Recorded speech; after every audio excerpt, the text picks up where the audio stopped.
Wait, what? Why, Federation Builder? What did they do to deserve destruction?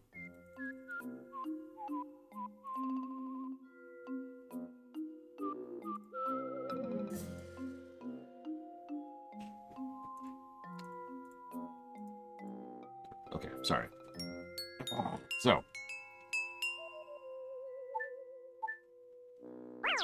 It's a good time. I know, right, Blatable? Hey, CTC. Hello, Ect. Hello, Blue Dragon. Alright, so... I'll just...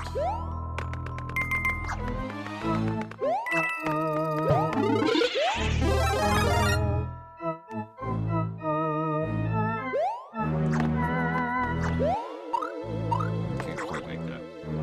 I need to figure out how to get up there, which means I need to figure out how to get there. How do I get there? Does blue get me there? Blue gets me there.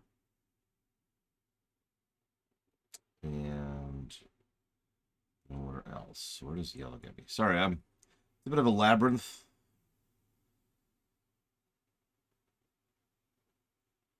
As you may not be aware. So how do I get there?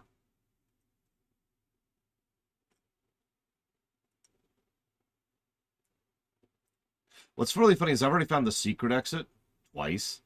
And right now I'm trying to find the, the normal exit. Okay, so it looks like we want to go here. The normal exit.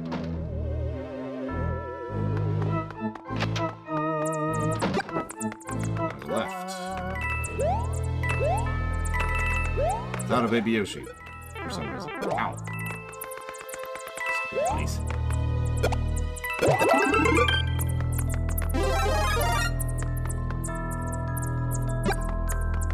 Oh, I bet there's just some absolutely bonkers things they can do in Ori 2 with the movement tech.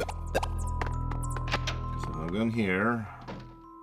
Hello, Warcraft code. Okay, so then I go up here. I think we're on track now. I'm glad you're liking it, Nemesis. Because you're the only one who does.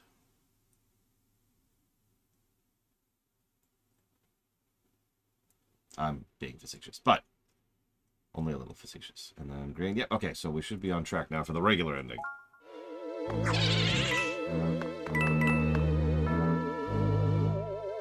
Oh, jeez.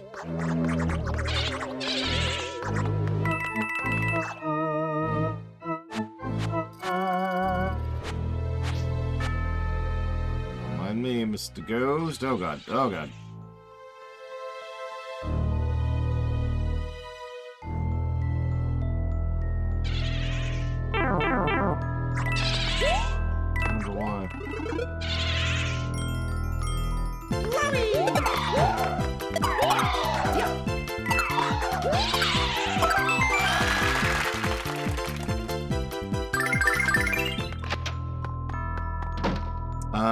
From a 1 to 10, just for you, and out of protest for having to use a 1 to 10 scale, I will say, Fleeb. Oh yeah, Mario time. Fleeb out of 10. Definitely. What? Thanks for your help. You're welcome. It's a tiny mushroom. Thanks. Thanks, Toad. Appreciate you.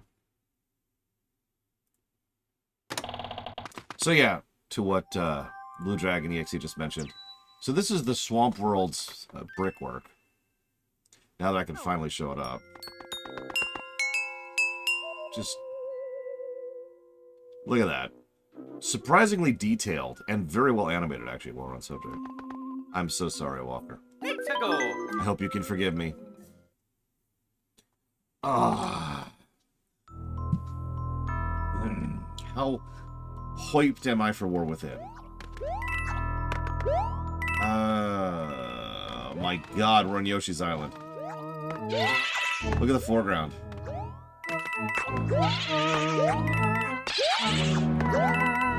Oof, okay.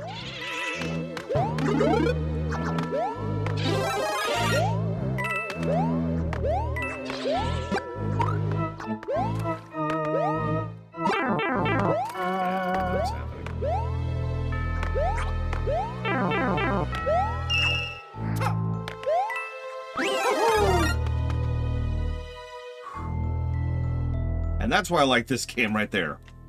Holy crap. Am I earnestly hyped for War Within? No, not at all. But I want to explain why. It's in the distance. We don't have a release date. And I don't think like that anymore. Let me tell you a story. Once upon a time, there was this show. You've probably never heard of it. It's called Star Trek. And we always end up talking about Star Trek in the show. And there was this specific show called Star Trek The Next Generation. And this episode came out called The Best of Both Worlds, which ended on one of the best cliffhangers in television history. And then I had to wait 3 frickety months for the follow-through there. Now, I don't like that. I don't particularly enjoy that sensation. I know that that's just a me thing. I know not everyone's like that. But for me, being told, hey, da-da-da, okay, see you in like 3 months, is aggravating. It's unpleasant. So what I had grew to learn how to do from a very, very young age is I would only ever really see stuff that's pretty much right in front of me, right? You know, stuff that I know I only have to wait a week or a month in order to be able to reach. So, you know, StarCraft 1, which ended on a dun-dun-dun, and then was replaced, what was it, like 11 years later or something like that? It's just, okay. So, you get the general idea, right? Like, I just kind of mentally push that stuff over into the closet and don't think about it until we're there. I mean, I'm not even, I wasn't even hyped for Mario Wonder until today. Naturally, we will be playing Mario Wonder almost assuredly today, so that's probably a thing. I'm sure anybody who's a fan of the Halo franchise knows exactly what I'm talking about after Halo 2. I think it was Halo 2. Yeah. So, if War Within somehow magically came out... yes, I did, Dakota, give me a second. If War Within magically came out next week...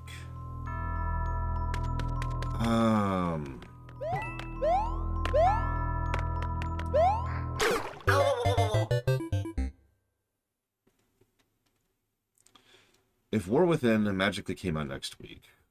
Oh, let's go. And I was ready to play it. I got to emphasize that part, because I'm not.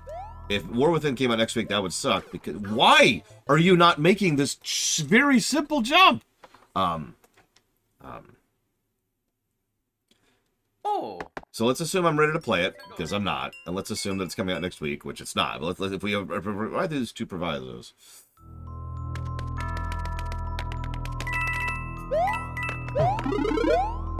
I would say about a 4 out of 10, I think is where I'm at with that. A whole lot of what they have promised depends on how they nail it. A lot of the ideas they have put forth for War Within sound awesome, and I mean that. But oh no. execution matters. Execution is what really matters there, so whether or not I will actually enjoy it depends entirely on how they stick the landing.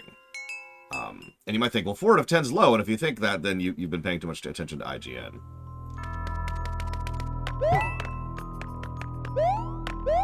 No, 4 out of 10 is actually pretty high for me.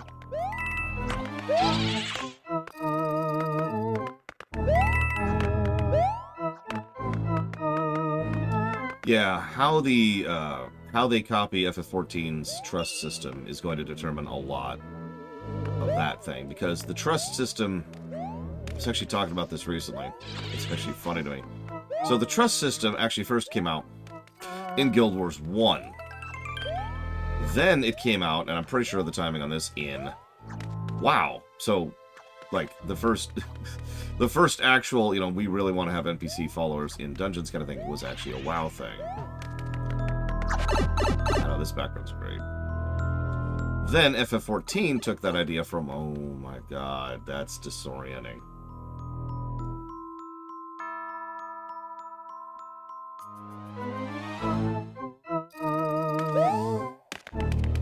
Then FF14 took the trust system and actually did something with it, whereas WoW just kind of sat on the trust system and never really did anything with it.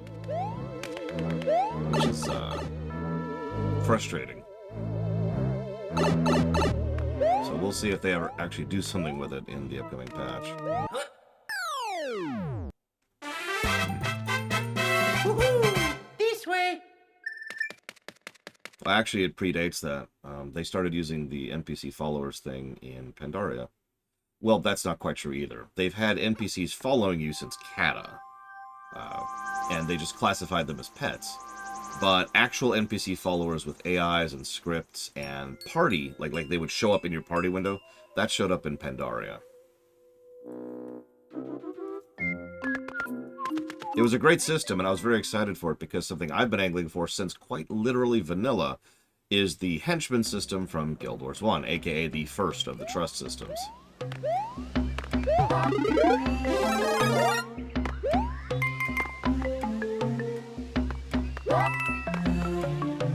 But yeah, we'll see what they do with it, because here's the deal. FF14's trust are cool, plus the gameplay and all that. But the AI for the WoW, the bot AI for WoW's characters, for WoW's potential party members, is kind of through the roof.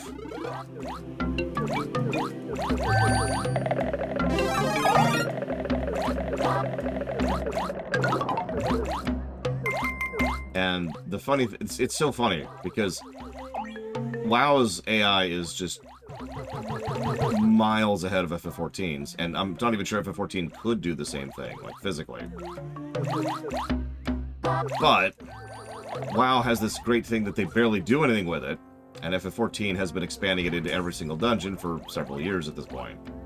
So like FF14 has less but is using it better, and WoW has much better but is barely using it at all.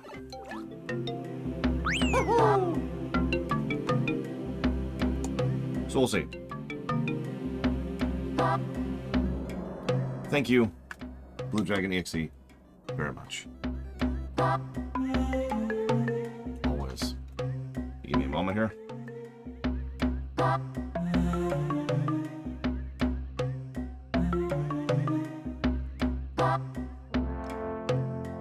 will jot that down for various things if it'll ever load.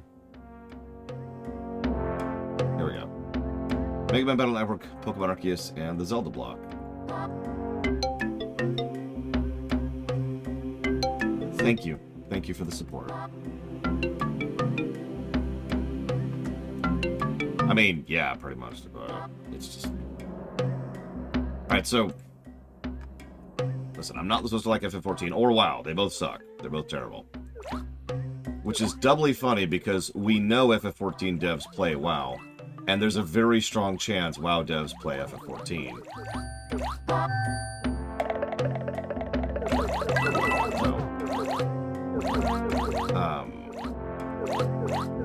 In fact, I wouldn't be surprised if under Microsoft, WoW devs are allowed to admit that they play FF14.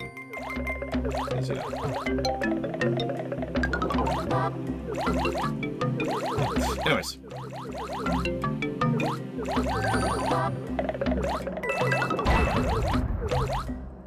So, question to Koida. Is that an official update or a fan update? Because if that's an official update, that's extraordinarily confusing.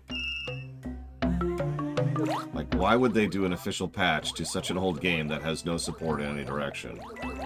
That's not true, excuse me. No support in any official direction.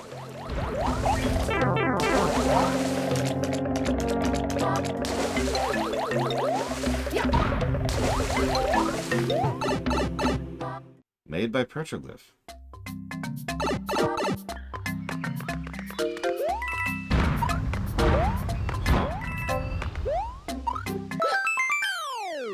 Yeah, no, I'm imagining the modders are very happy about that. Oh yeah, Mario time.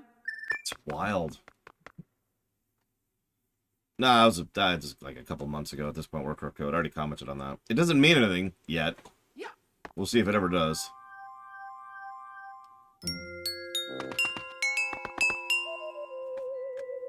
I mean, a modern Empire at War, modern quality of life features and modern design concepts, and maybe a ground campaign that isn't garbage would kind of be nice. I can't be hopeful.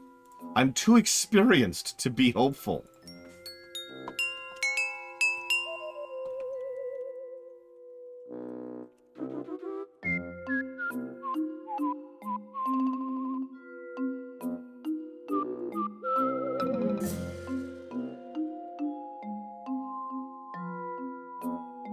Like, I'm sorry.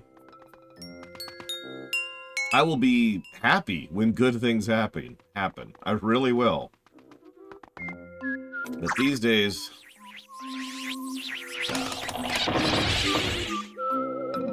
just do it myself.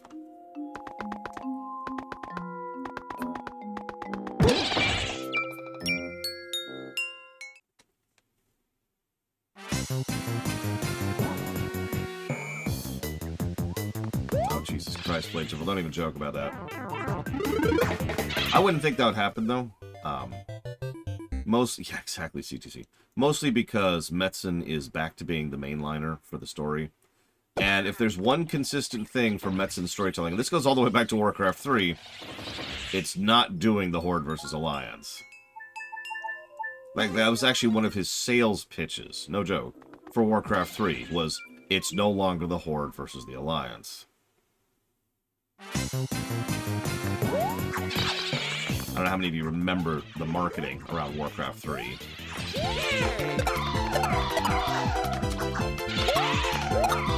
That was one of the main thrusts of it.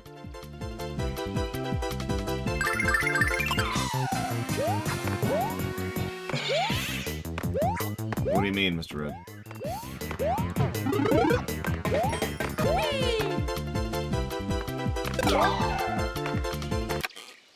Or are you asking, how did the Hellscream War get started? Which I remind you happened in Kata.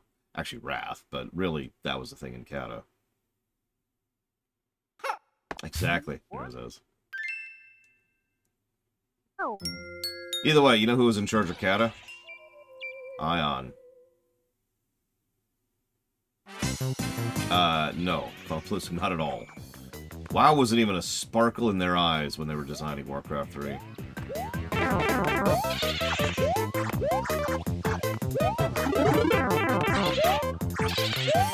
God damn it.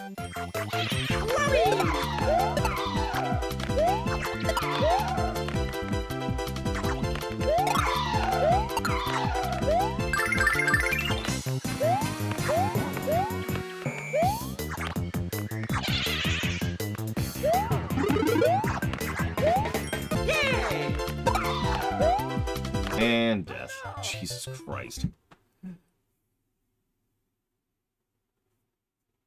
Ion is the person who's been in charge of WoW since Legion. He took over WoW after Metzen. So he was in charge of BFA and Shadowlands.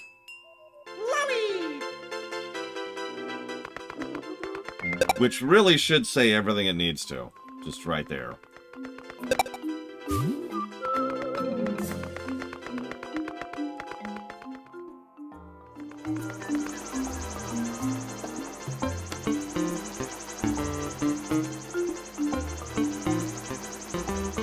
Probably not, Mr. Red. Although, that's an interesting statement, isn't it? The person who is in charge of WoW having no involvement with the story. Thank you, Epic. Always appreciate the support. I almost said always appreciate the story. Yeah, I didn't know that either, Roman Cure. I didn't know that until just now. Go figure. So hang on. So Epic is putting that towards Yakuza Kiwami 2, the Zelda block, and the Resident Evil block. You got it. Thank you, as always, Epic. Least favorite expansions, story-wise. No, that would actually be Vanilla. And naturally, after Vanilla, it would probably be BC. But after BC, then it would be Shadowlands and BFA.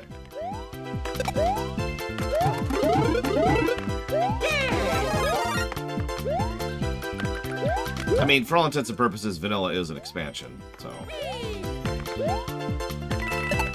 It is a content block the same way ARR is. After that, I have no idea.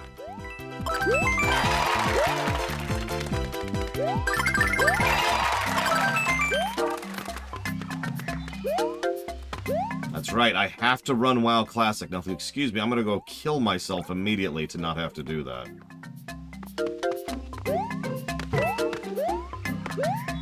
Seriously, it's not happening.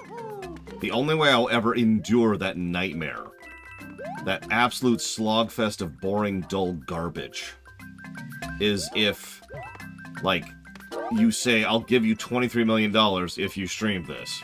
And then the check clears. Which is going to take like 6 months.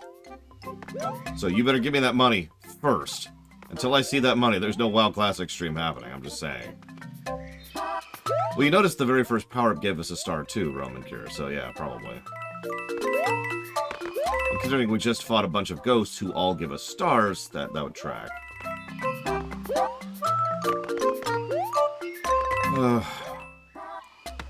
What's Petroglyph even doing at this point? Would I rather stream vanilla than FF11? Well, yeah, obviously. Of course I would, Mr. Red. I am very much a man of my word. But, you know... Yeah, no, a WoW Classic stream would pretty much be like, alright, everyone who cares about my streams, stop watching me for about 3 months. And then I would just sit here like this for 3 months. With this exact level of energy right here.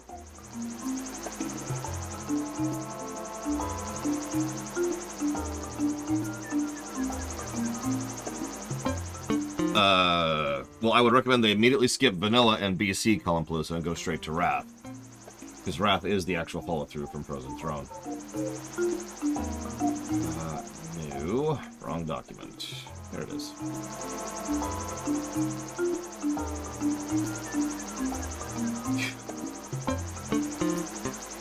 I do not understand this doom and gloom about WoW retail. I'm sorry.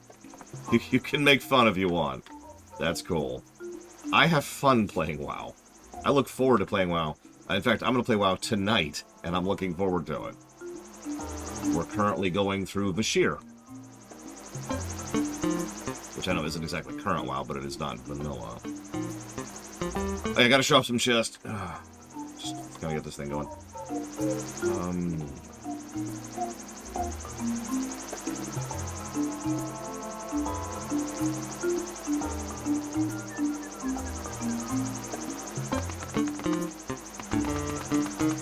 Mexico!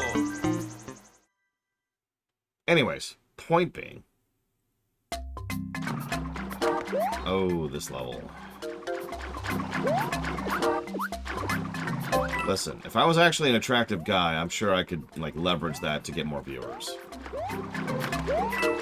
Pull a Henry Cavill, right? Just sit there in a very tight shirt. Alright, everyone. Today we're gonna be painting oil on my pecs. Listen, it's not my fault Bashir may or may not be genetically engineered in our track. Okay. Let's just say, well, that's death, but no, we can actually do this. You know, BC is just, I mean, you can play through BC if you want. That's up to you. You weirdo. But, BC, you asked me which story follows through on Frozen Throne, and Vanilla and Outland do not follow through on Frozen Throne. They're like Frozen Throne adjacent. Don't mistake me, there's a couple of decent stories in Vanilla. 3, I would say. Yeah, I'm gonna stick with that. 3. And there's, I don't know, a handful of decent ones in BC. I'd have to think about that.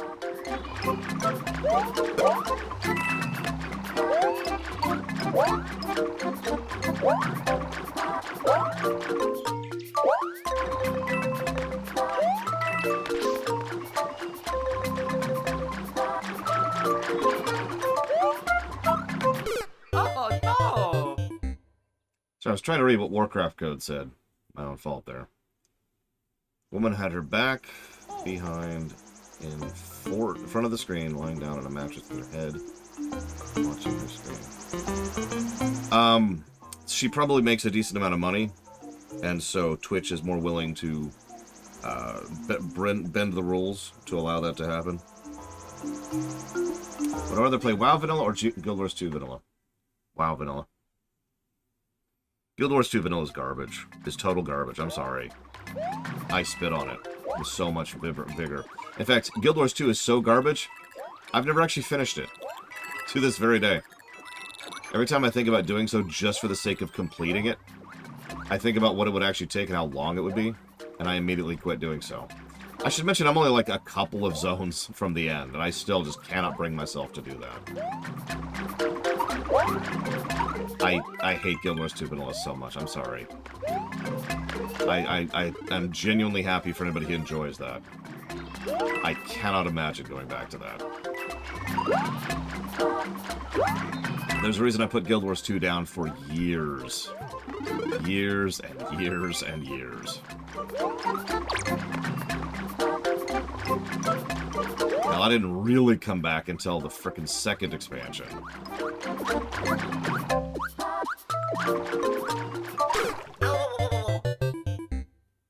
I really need to stop reading chat.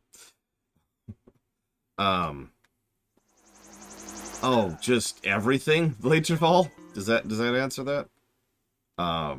Mission design, quest design, encounter design, boss design, combat design, class design, overworld design, event chaining. And that's all purely on the gameplay axis. But I could also summarize it, not that I'm a big fan of summarizing huge sweeping changes like this, by saying that is what's different. You don't have to do hearts past vanilla. They're also better designed in general in future content, but you don't have to do hearts. And that by itself was a big deal to me.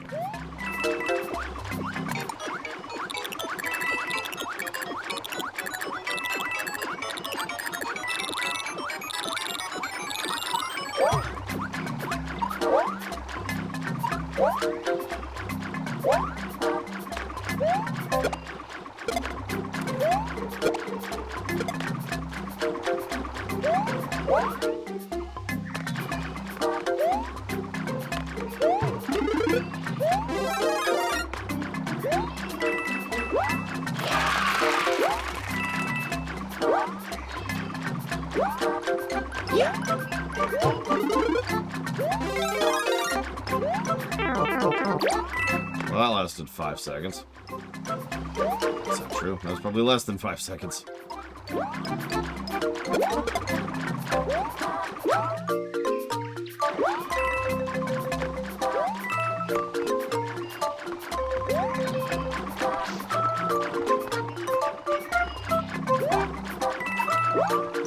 love how clever this level is. There's actually terrain down there that the Wiggler is walking on that we can't see, of course, which determines how much above the poison death that he is at any given point in time. Oh yeah. Which would I rather review, WoW Vanilla or FF14 1.0? So let me be extraordinarily clear about this. FF14 1.0 is the worst game that's ever been made. Like, Yeah. I don't have anything to add to that.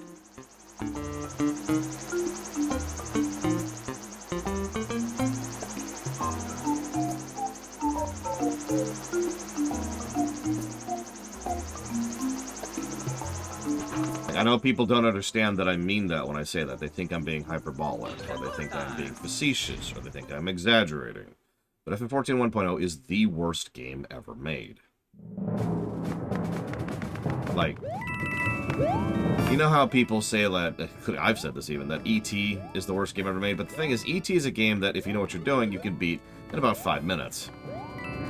I want you to imagine a game of the level of quality of E.T. that is probably somewhere in the several 100-hour range.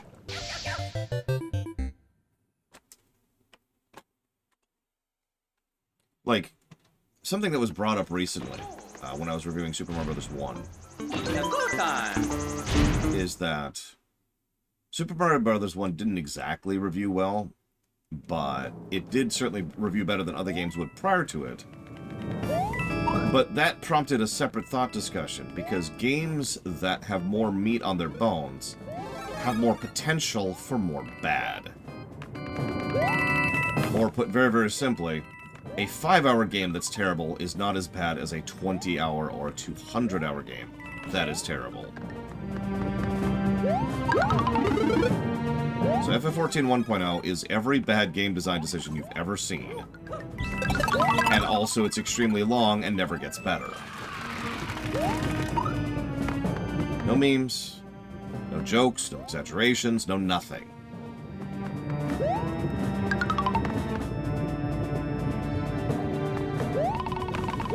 Like, the only way I could ever perceive ever reviewing FF14 1.0 is if it was some kind of, again, you're giving me $23 million to essentially mentally kill myself for several months and destroying my career in exchange for playing the worst game of all time.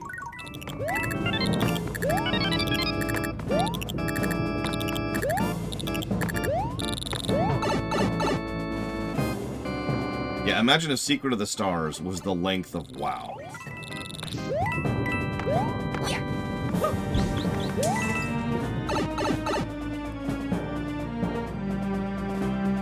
Listen, my jokes are legendarily terrible.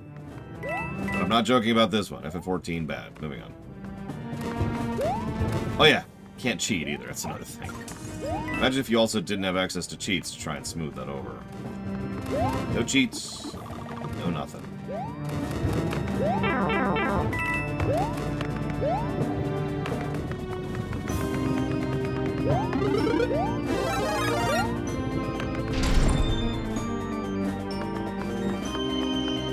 I mean, people demonstrably enjoy game streams where I'm suffering, so. Iggy, we need to have a chat.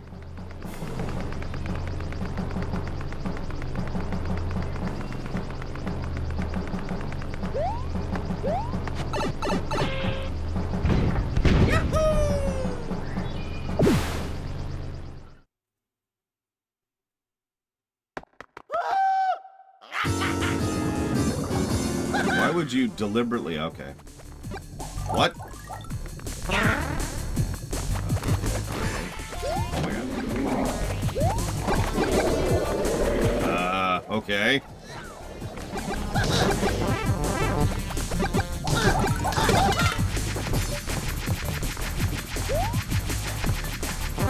Ah!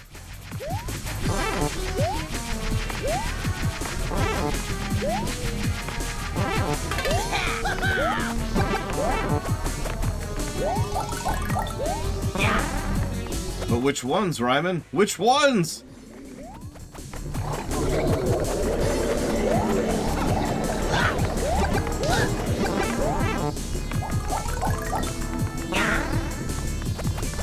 Do we have any Star Wars games on the books right now? Real question. I don't remember off the top of my head.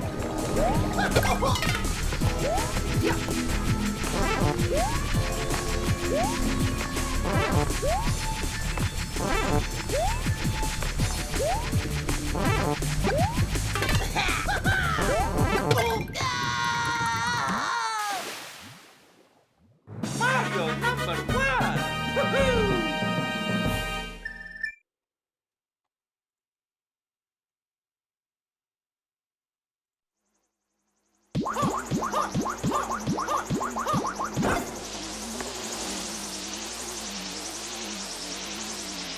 Squadrons is actually funded. Good morning, Bragwin. Yay! And thank you, Warcraft Code. I am good at Mario games, go figure. I do enjoy playing them, too. What?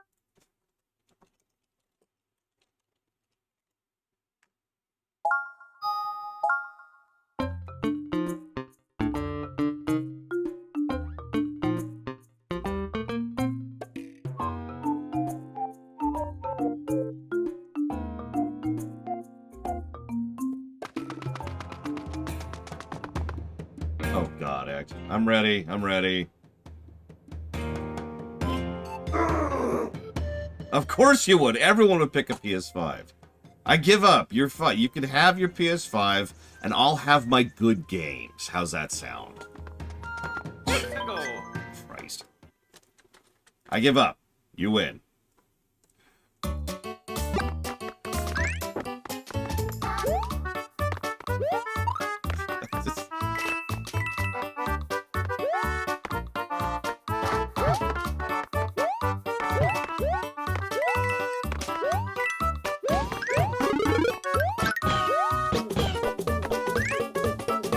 be very clear about this, I know that I get a little frustrated about this, and I absolutely do. But, like, I want you to look at this for a second. Just look at this library.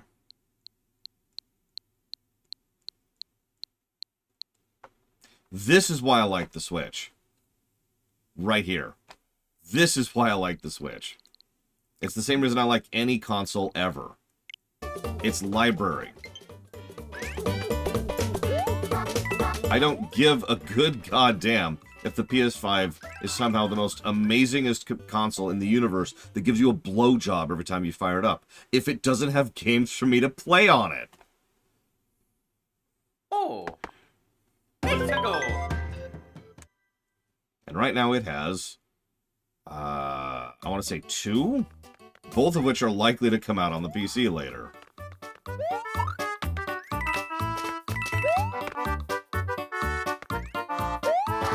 Yeah, it's a vacuum cleaner, Dakota.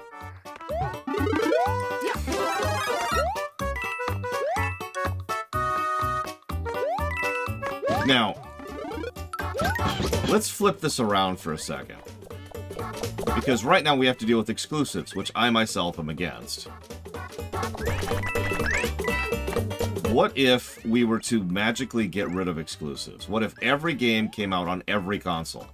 PC, Switch, Essex, and PS5. Which, for the record, is actually the situation I want. To be very, very clear.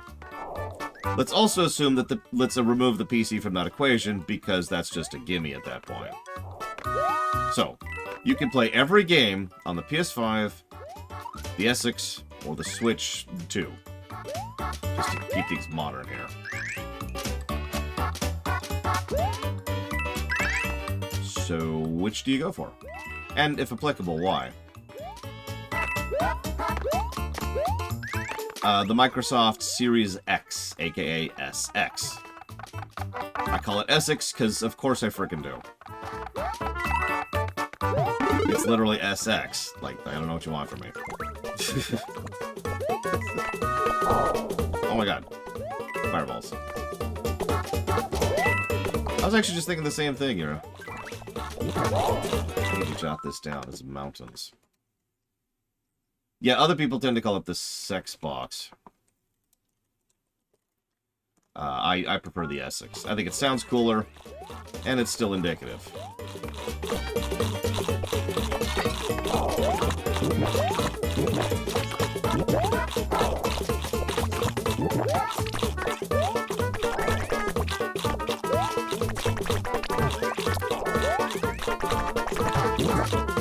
Damn it. Alright, whatever.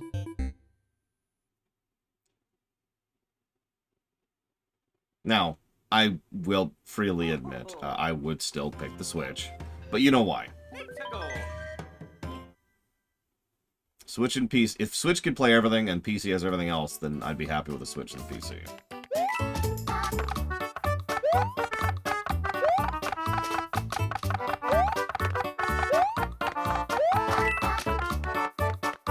Yeah, I like this. Nothing beats this. Nothing beats this. Oh. I doubt it's ever going to get funded, Mr. Red. So, no. Ah.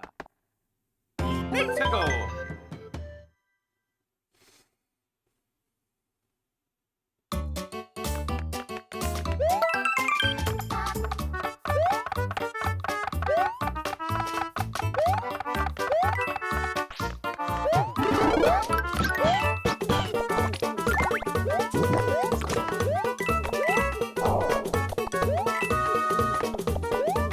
I'm not what you'd call super concerned, Mr.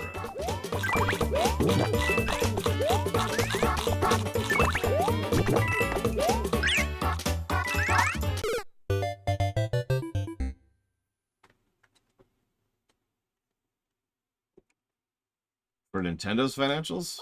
Oh. No. The absolute worst case scenario, if they decided to go ahead and put Switch games on, or Nintendo games, excuse me, on the PC, would be that Nintendo would turn into the new Sega. And that's not really a bad scenario.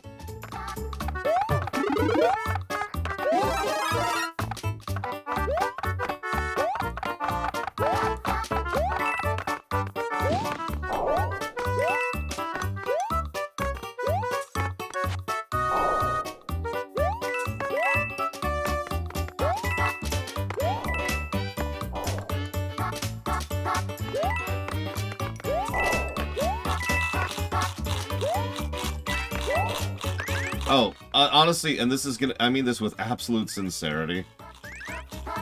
And I mean this. If Nintendo stopped going with exclusives and pulled out of the hardware market, like Sega did, which is what I meant by that, by the way,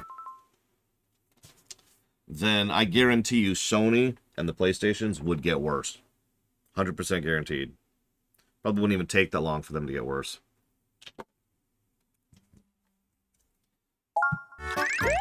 I've said it before and I'll say it again. Sony doesn't really compete with Microsoft. Everyone says they do. That's a friggin' lie.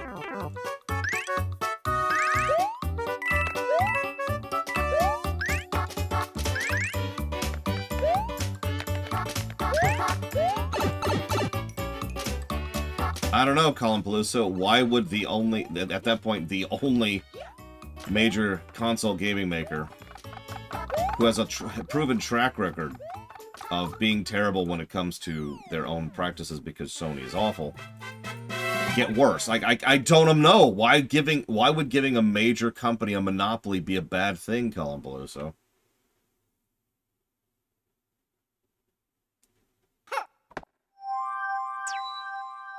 You tell me.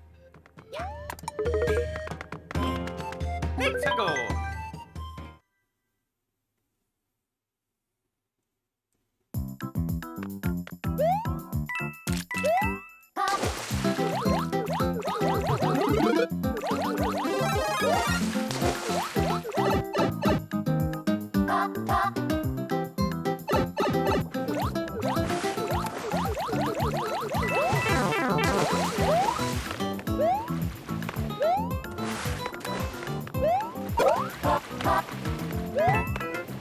Oh, that's true. I knew it, Colin Peluso. You're right. You're right. It's fake news. I'm sorry. I'm just making stuff up because I'm a fanboy. Praise Microsoft.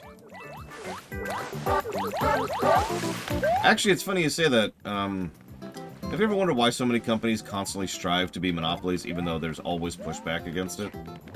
You might say, because of greed, right? Would you believe that it's usually a mandate from investors telling the board that we need to have a larger share so we can spend less?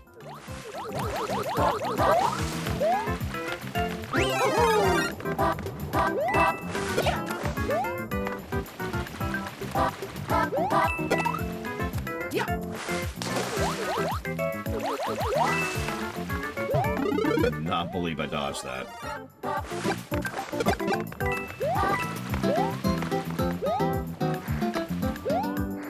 Yeah, we don't have to provide a better service. What else?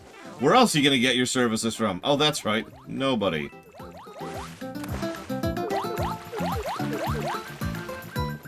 I mean, we're a long ways away from it, but anybody remember the, well, okay. Every country has their own version of this, but here in the States, we had the railroad barons. And the railroad barons had a total monopoly over the existence of the people under them. They were just, like, horrifically evil. Like, whatever's coming to your head when you think of evil isn't quite where they actually were.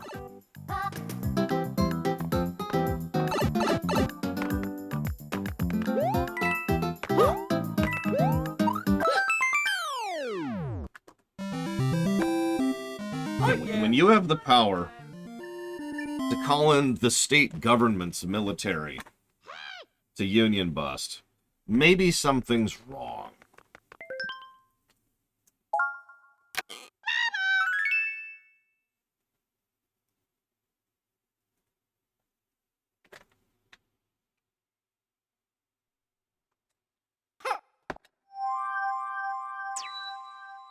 That was a good level.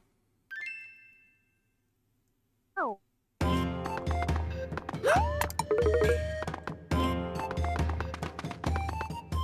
Nintendo time.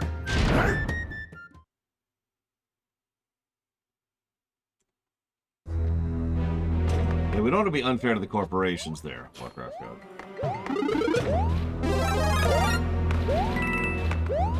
Oh, that's clever.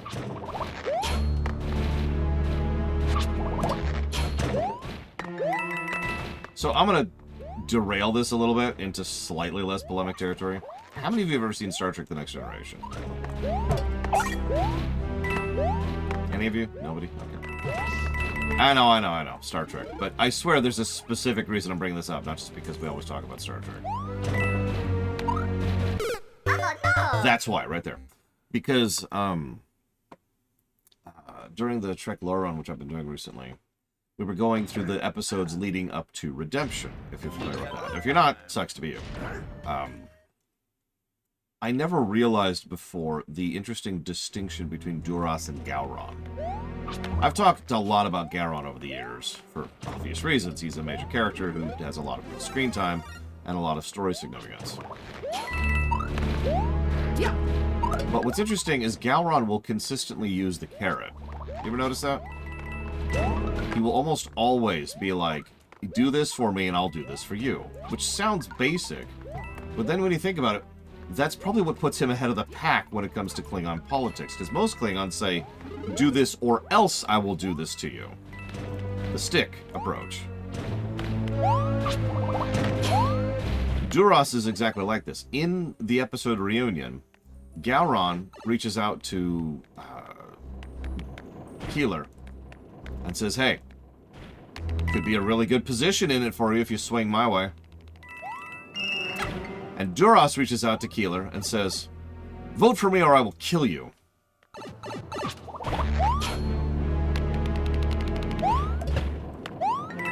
And I think the thing that made Duras so, popular was because that was the Klingon norm. And again, why Gowron was so unique and why he was able to hold power for so long. Just food for thought. I don't have anything else to add to that. It's just something I never noticed before.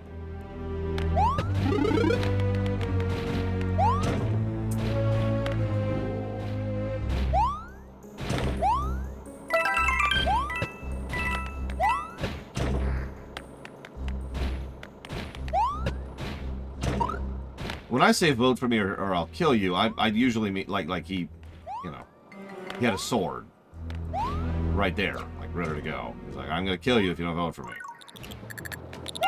Vote for me or die.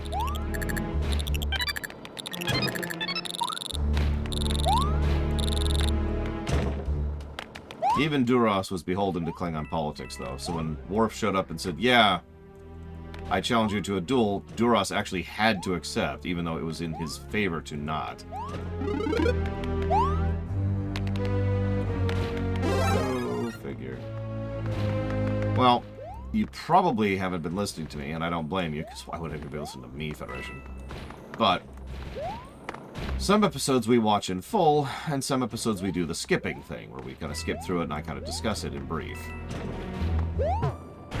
But because of that, as you might imagine, the skipped list is way ahead of the other list. The skipped list, as is obvious, we're already in Season 7. But the actually watched list, we just actually started Season 5 this last week.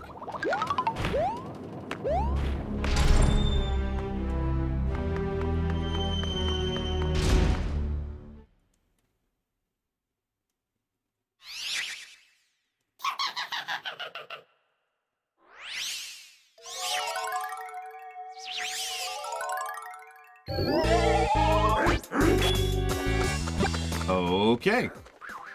That's a thing. No and no, respectively, Mr. Red. No, if we were doing that, we would have run out of skips, like, honestly, a while ago.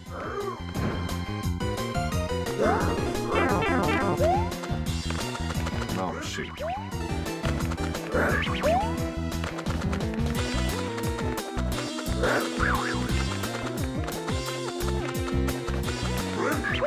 Oh no!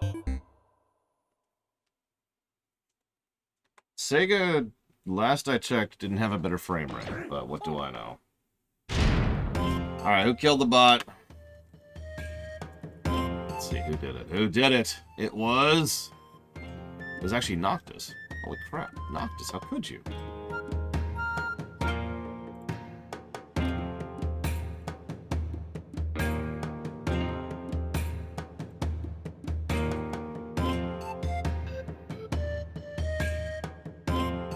No and yes, respectively, act.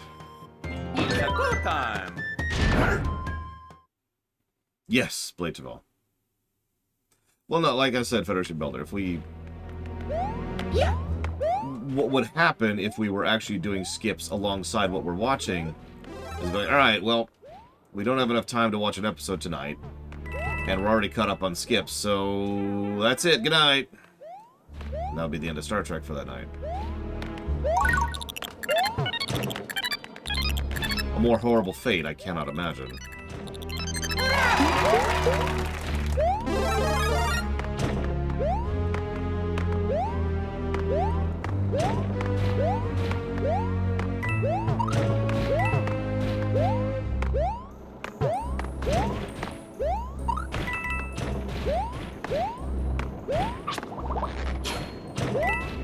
Which Star Trek show has the biggest variance between the highs and the lows? Enterprise. That's an easy one, honestly.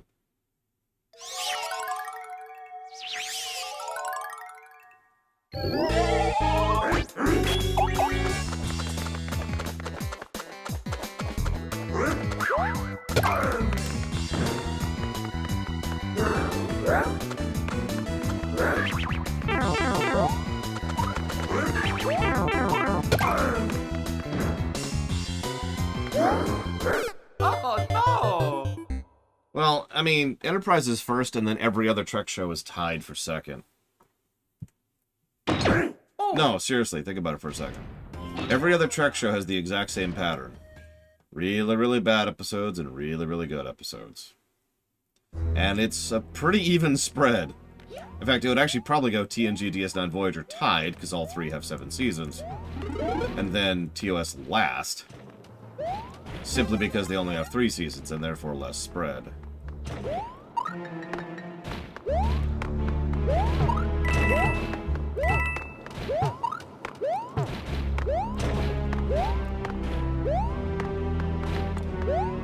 But Enterprise has the gamut. Enterprise has the best season of Star Trek ever. It also has one of the worst. 3rd worst total. It also has so much boring, meandering dreck in the middle that if you skip literally over half of Enterprise, you will miss nothing. I was actually talking about that when I mentioned the skip list to you guys the other day. Is that we will be skipping the overwhelming majority of Enterprise because it's just not worth watching.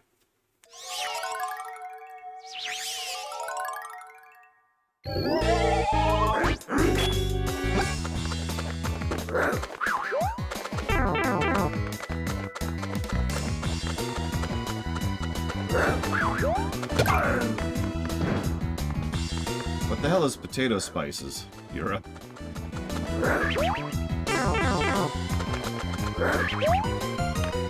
I apparently cannot get the angle of this jump to save my life. Literally, I suppose.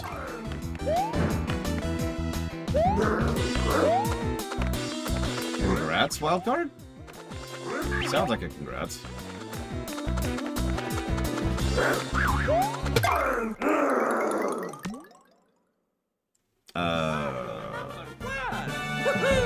Percentage-wise, Blade Travel? I don't know.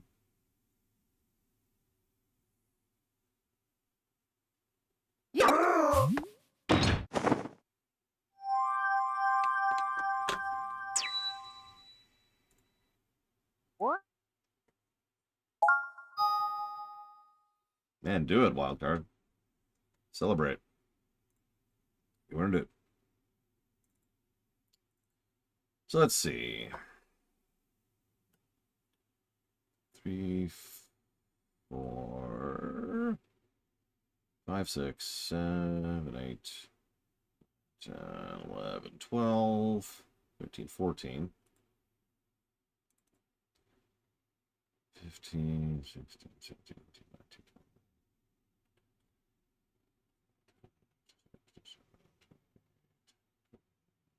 19, 9, 30, 31, 32.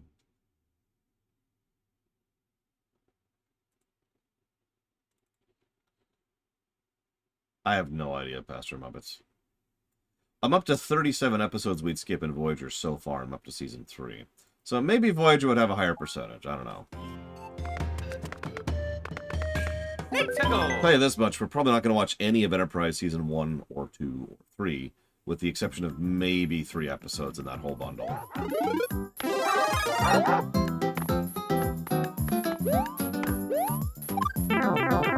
Bull crap.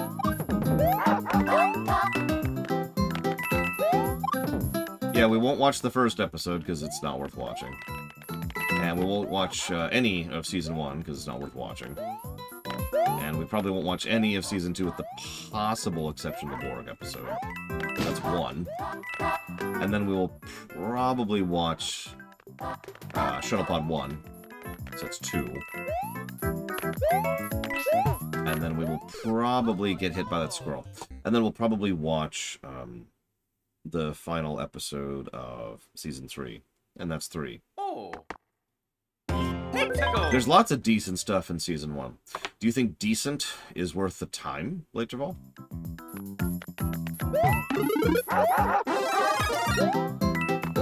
When you can only watch 1 episode of a show a week, your calculations change a little bit, is all I'm saying.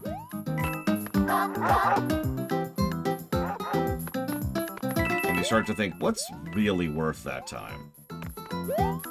Federation Builder once again proving he doesn't listen to me.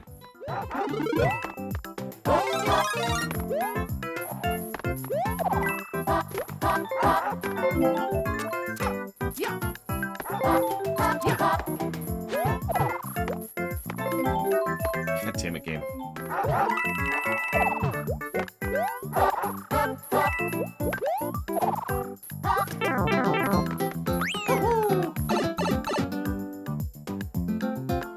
See you around, Warcraft Lord. We will probably watch the last episode of Enterprise, yeah. And a decent chunk of Season 4 in general.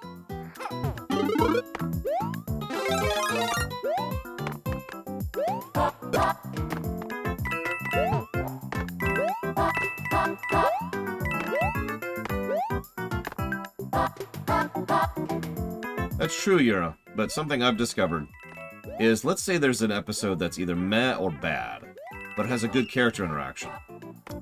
Like 1 good scene, maybe 2 good scenes. So what you can do is skip the other, 90% of the episode, and then just watch those 2 scenes.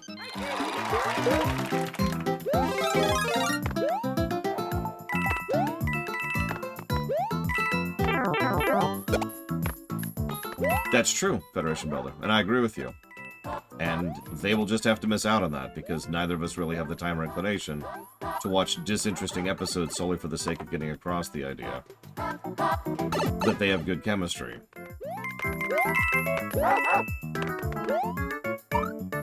Besides, to be very, very blunt, Oh, yeah. any episode you watch of Voyager is going to get across the fact that they have good chemistry, so we don't need to watch the Drek in order to get that across.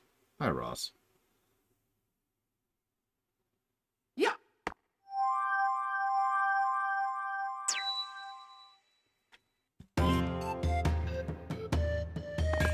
Yeah, people. Someone asked which show will have a larger percentage of episodes skipped during the Star Trek lore run, and I'm not actually sure between Voyager and Enterprise, because, like, for example, we've already decided we're watching 3 episodes in the first 3 seasons of Enterprise.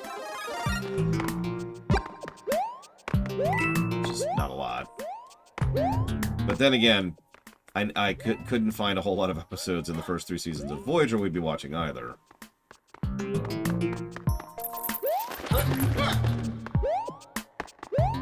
They've already seen Babylon 5, Columbus.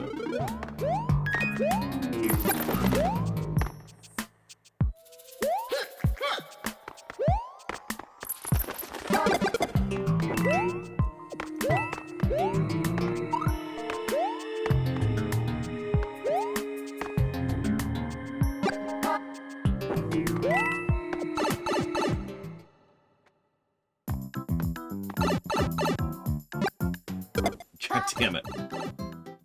We just come out, snipe that one coop, and it's like, yeah, no. You know, Ross is not answering. Is also not. Nobody listens to me today. That's okay. I don't mind. I wouldn't listen to me either.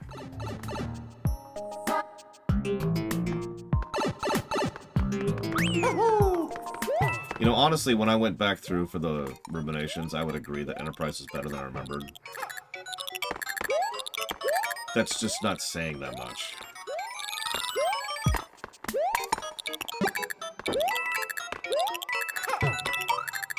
As I talked about during the rooms, I hated Enterprise when it came out. Like, actually hated. I was disgusted by Enterprise when it came out.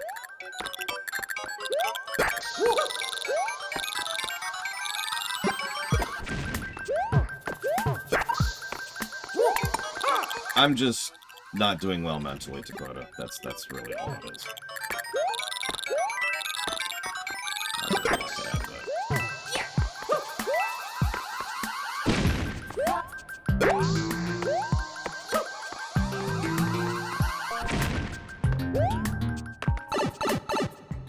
No, but thank you for offering, Dakota. Speaking of which, I hope you enjoy Yakuza, what is it, 3 is what you're going through right now? I don't know anything about anything past 1, so that's blind territory to me. But the Yakuza series is usually good, so hopefully that's what I hear. I've been hearing good things about the one that just came out. The Gaiden? No. I don't even remember. The new one.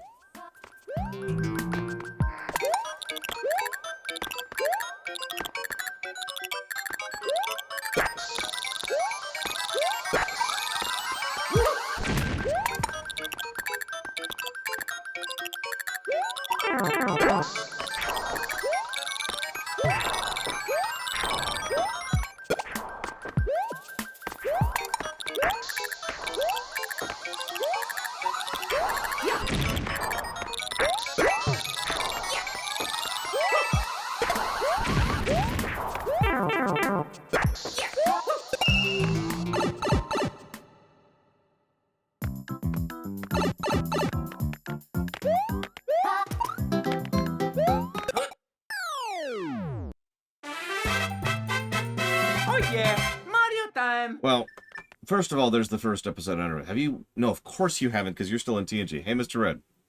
I've got a job for you. Yeah.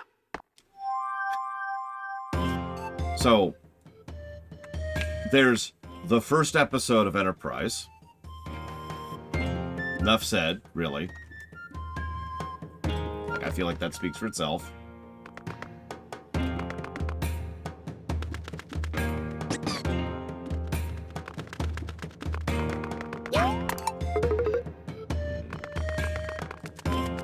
And that's honestly like all I feel like I need to say. It was so aggressively bad television, and it was so not Star Trek, and it was also trying very hard not to be Star Trek. Oh, this is a mean game.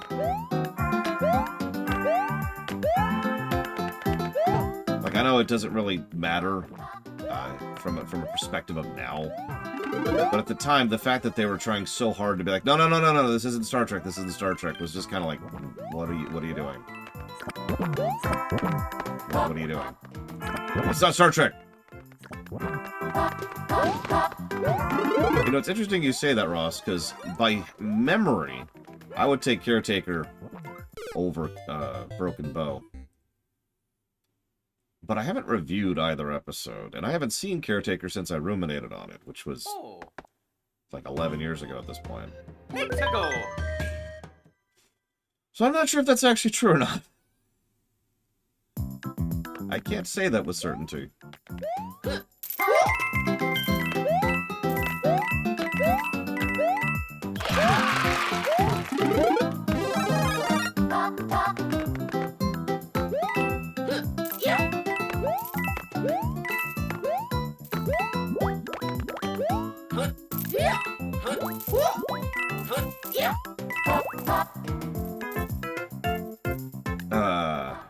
Which Voyager episode would best showcase the character of Neelix? Sorry. Usually when chat answers those questions, I sort of assume the question is answered and just kind of mentally walk away from it. So let me start over there. Best showcasing the character of Neelix.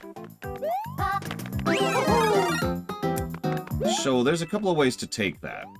For example, if I was to ask you, what best showcases the character of Jar Jar Binks?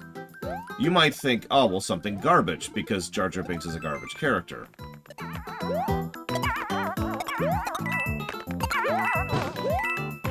But then you might be thinking of it from a different perspective, like, where is Jar Jar the best? Like, where is he actually a worthwhile character?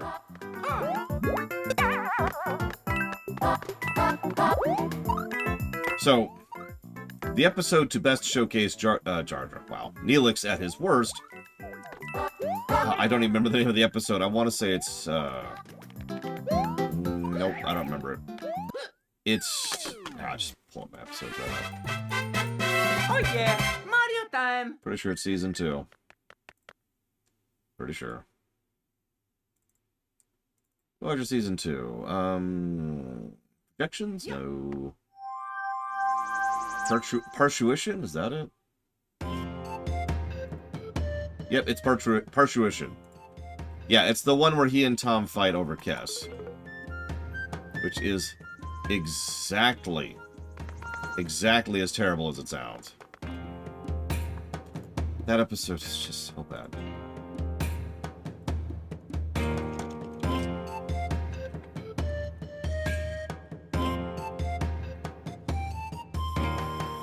Like, I can't even describe it to you. You'd have to watch the episode to understand how bad it is. Go time. That episode also includes him stalking his girlfriend. While we're on the subject. Because someone somewhere thought that was a good idea. There's also Tom at his worst. I agree with that. Oh, Jesus. Dakota, that sounds like fun. For a certain definition of the word.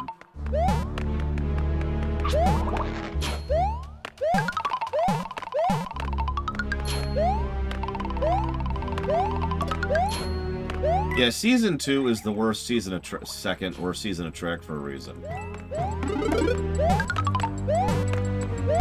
God damn it. Stop trying to do what you're doing. But yes, Neelix at his best is probably fair trade. Although Mortal Coil would also qualify. Fair Trade is the episode where Neelix is desperately trying to retain relevance. And he just kind of... things just get out of hand quickly. And Mortal Coil is when Neelix dies. And that's the beginning of the episode. No, the worst season of Star Trek is Picard Season 2.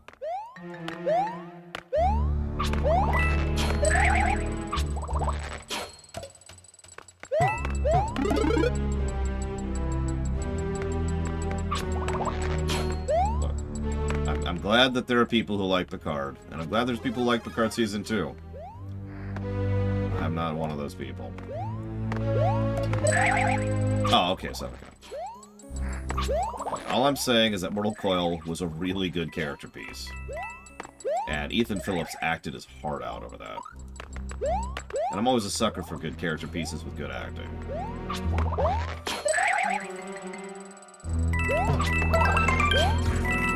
Well, plus, if I'm not mistaken, you dislike, one of the only episodes of Season 2 of Voyager I actually like, Ross.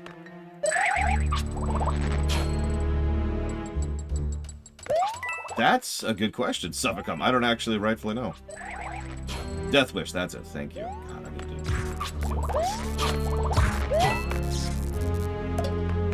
Oh no!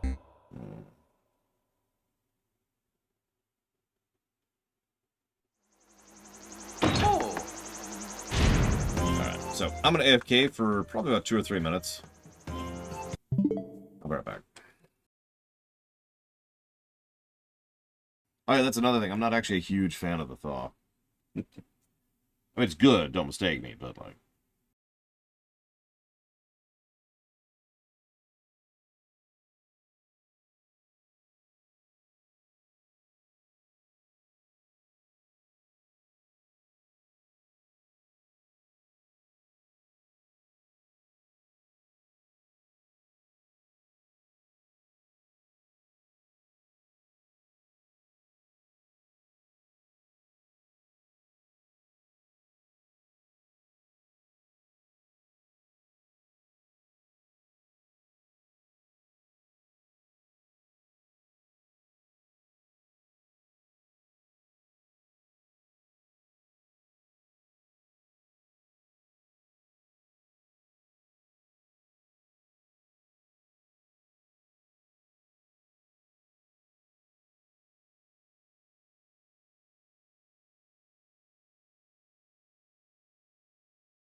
Good morning, Ironarchus.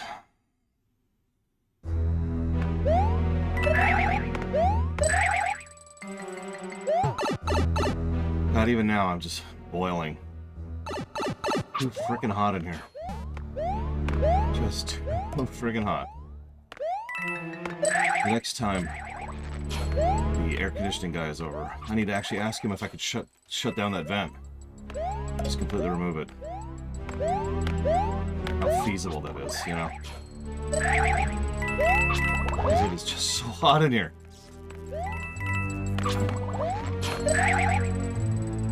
Best showcasing of Cisco. Let me think.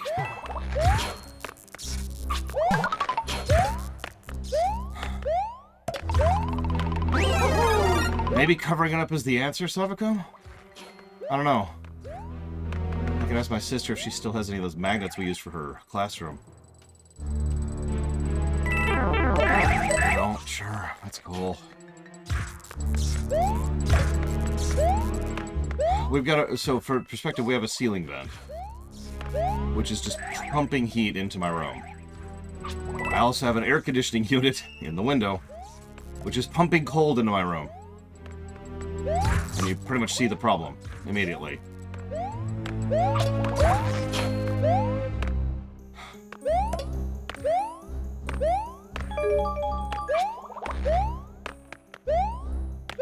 It's the perfect storm.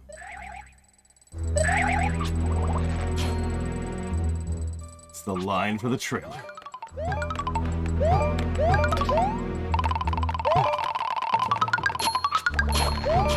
No, I'll just live with it until next time he comes by, and I'll just make a point to ask him about it.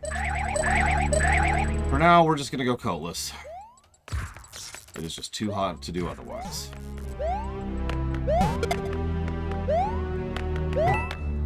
I saw it, Trihexia. Give me 1 second.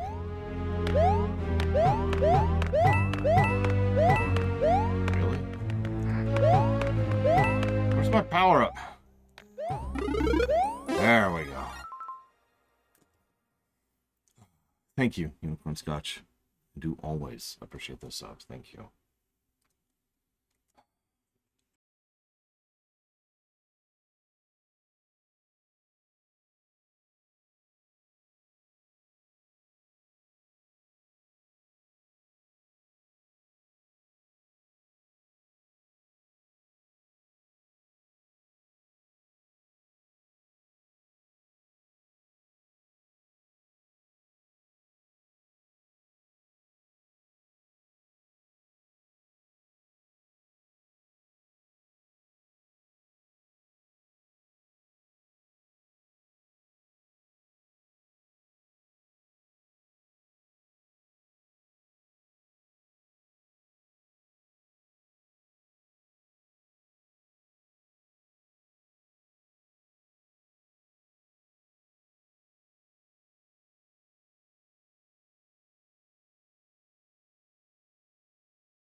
Oh, great, Five.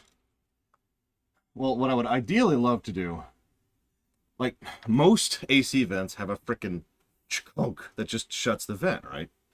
Problem is, this is just, I've got that tiled paneling, you know the type, like you'd see in an office. And one of the tiles is connected to the central air. So it's just pumping out through one of the tiles. So there's no chunk that I'm aware of. In fact, actually, maybe I could look at it. Real quick, let me write down Unicorn Scotch's donation first. Because you're awesome. I don't want to forget that. So that's going towards Bug Fables, Dead Rising, and Alan Wake Block. Now give me 1 second. Just one. This won't take me long.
Well, that's a bit of good news, bad news. So, on one hand,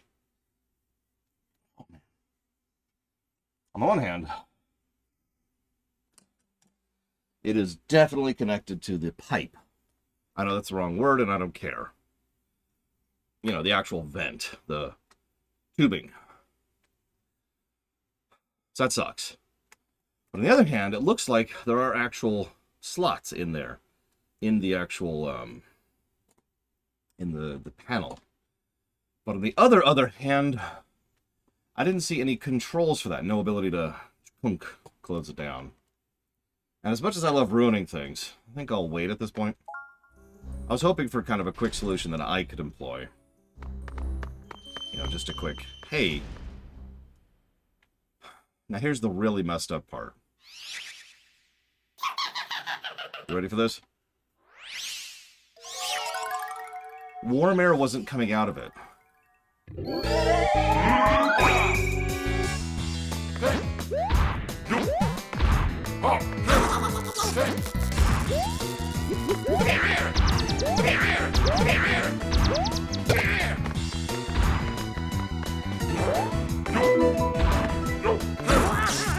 So I might just be looking up the wrong source of the problem entire here.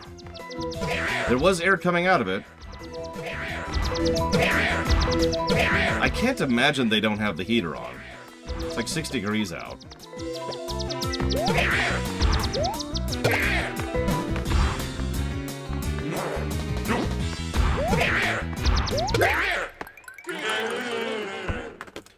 Actually, hang on. How cold is it?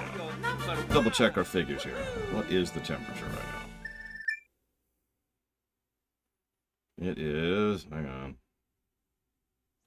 It is 51 degrees out right now. So yeah, they've got to have the heat on. I may just have a fever. I don't know. I'm just boiling today. No, but the weather company does, Hero.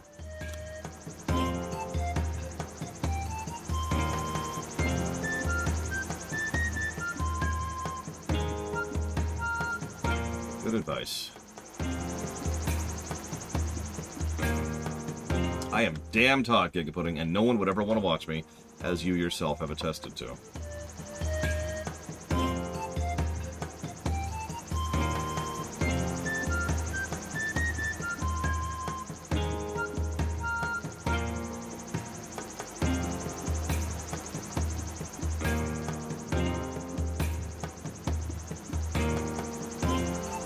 I'm going to try a brief experiment since nobody's down here at the moment. Change the airflow a bit.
Okay, we'll see if that changes anything.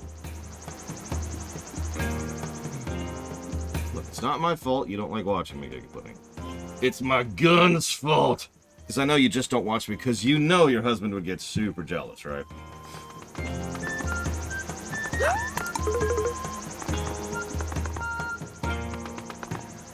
Let's go.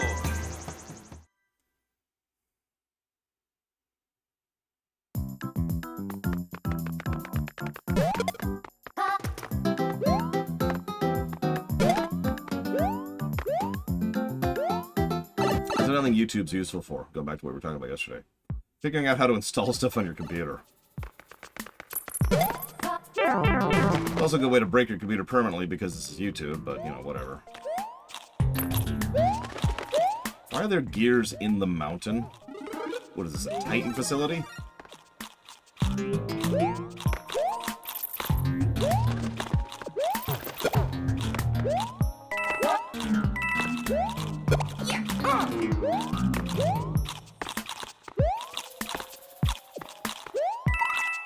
I'm getting pretty fortunate over the years for that kind of a thing. But then again, I already know how to work with hardware because I've done it professionally for like, I don't know, 10, 12 years, something like that. Oh. Let's go.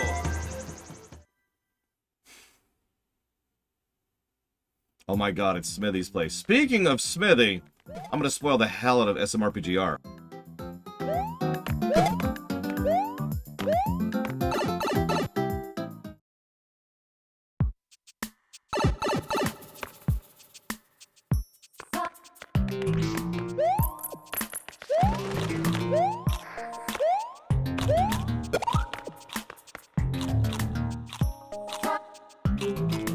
Which I think is pretty cool, personally. Yeah, I sound just like Charles Martinet, don't I? It's wild.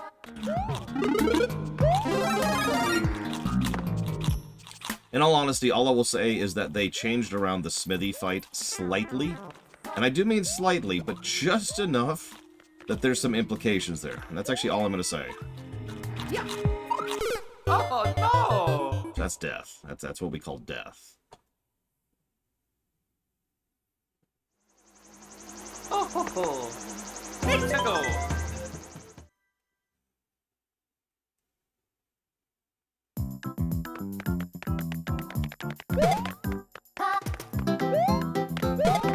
But I just did Iron Arcus while it was muted earlier, so I don't actually spoil.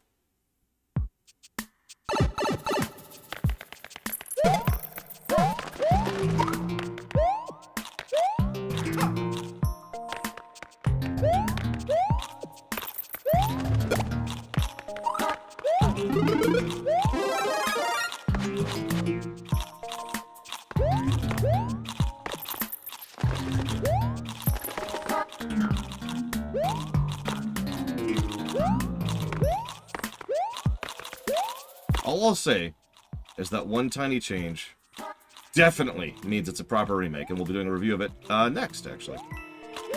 It's the next game we're streaming, and then the game after that, and then the game after that, and then we're doing nothing but streaming the same game forever because I am in hell. That really does sound just so terrible. The idea of having to stream one game forever. Yeah, exactly, CTZ Gamer. Exactly. You son of a submariner.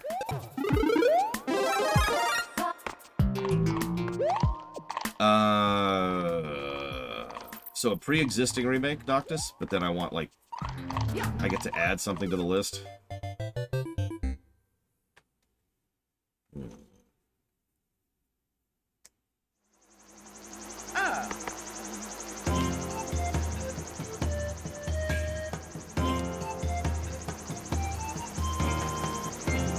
If I could only stream one, if I could stream, that's the worst part, streaming one game forever. I mean, obviously I'd pick an MMO, and in that case I'd probably pick WoW. That sort of self-decides for me. I don't have to think about that.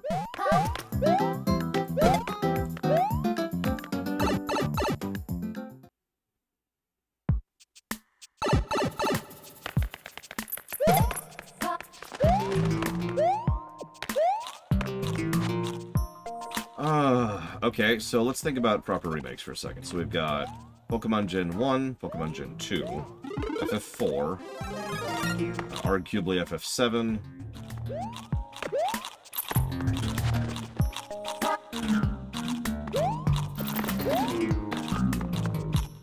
help me out, what are some other remakes? Because for some reason I'm blanking on remakes.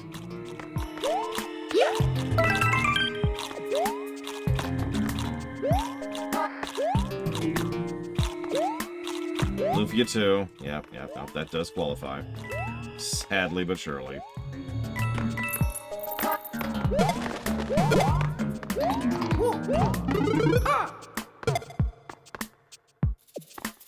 Oh yeah, RE2, RE3, and RE4. Metroid 1 and Metroid 2 twice. A lot of Nintendo properties here, I'm noticing.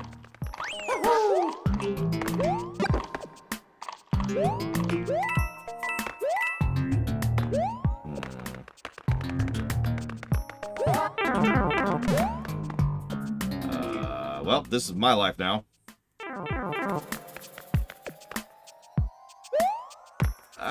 That's getting into technically playable.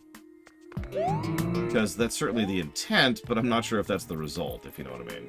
Oh, no! Like FF7R1, some people would argue isn't a remake because obvious. There's the Pixel remasters, but those are remasters, not remakes, Anarchus. Skyward doesn't count as a remake. The game I'm playing right now doesn't count as a remake.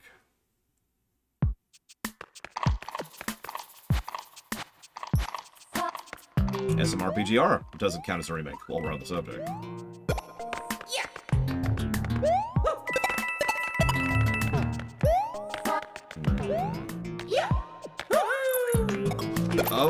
Of that list, a little bit of odd faith there. Trials of Mana would count. So would Secret of Mana, while we're on the subject. Oh. So of those games, which one would I most like to see an expansion to?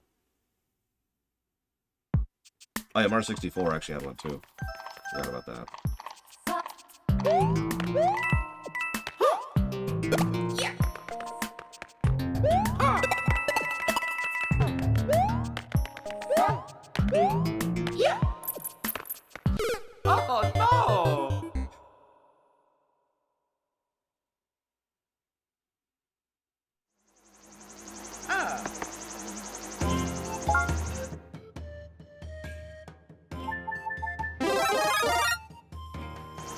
Tickle!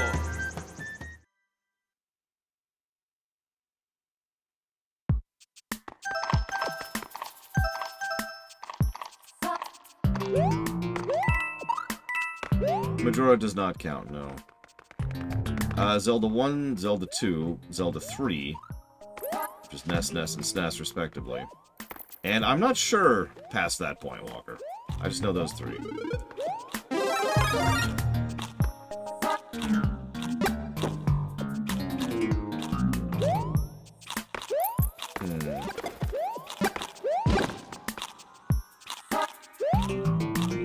I'm actually torn, but I think I would actually go with FF4DS. As long as the expansion content wasn't, you know, just after years.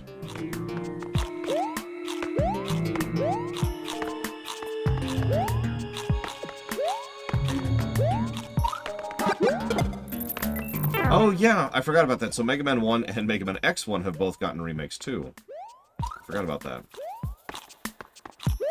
Hang on, my answer may have just changed. Yeah, that's gonna happen. I lost my momentum on the jump because of the moving platform. So, yeah, no. Rewind. Freaking Mega Man. Preferably Mega Man 1 Powered Up, which is the remake of Mega Man 1.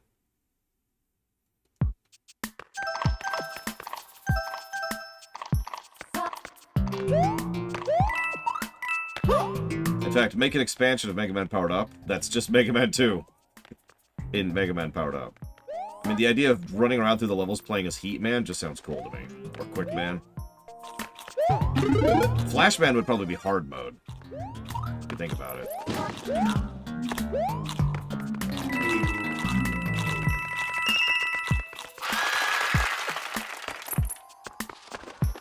That's true. Star Fox 1 also had a remake.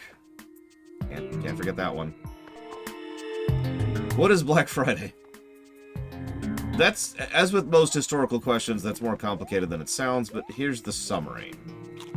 Black Friday is a near universal sale day. It's the day when you purchase things on the cheap, because it's the day when everyone is supposed to put stuff on sale.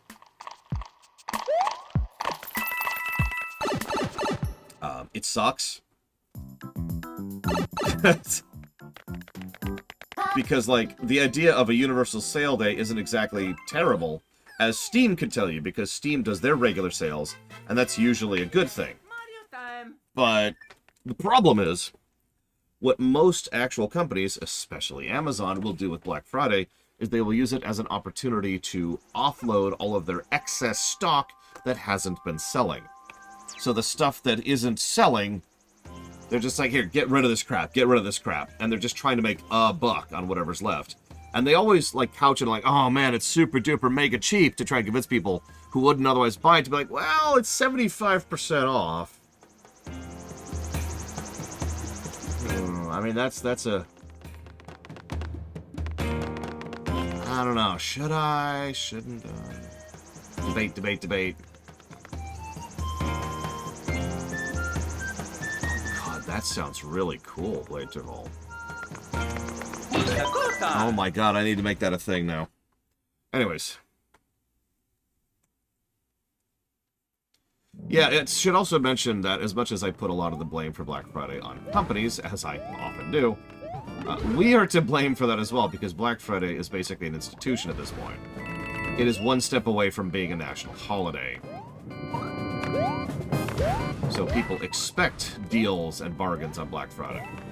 In fact, Amazon even added another holiday on top of it called Cyber Monday to capitalize on the whole thing.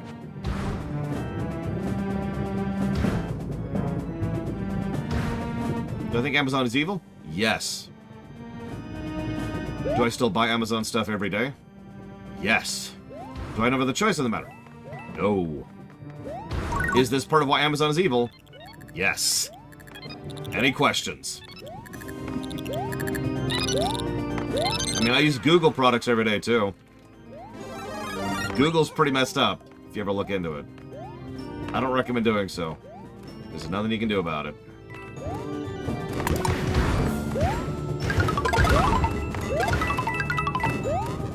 Yeah, you ever buy chocolate?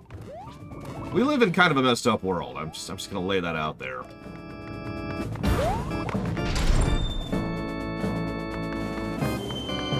This is a fun stage so far. I like it. My favorite part is the Roy fight. I actually remembered the Roy fight. It's the only one of these boss fights I remember. Me and Gary were stuck on this for actually a pretty long time. Because doing this co-op was interesting. Is Lord evil? Hey!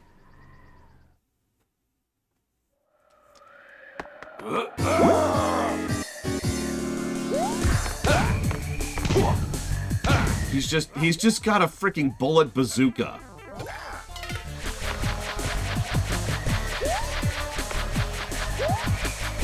Oh, and you better believe that for the Mario 4X, when designing the Koopalings, we're going to draw from this game, because this game actually gives them more characterization than any of the other games.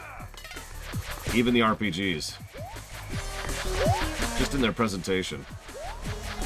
Actually, I take that back. Bowser Jr.'s side story or whatever. Like the expansion on the remake of 1. Oh yeah, speaking of which, it's a remake of 1. Mario #1!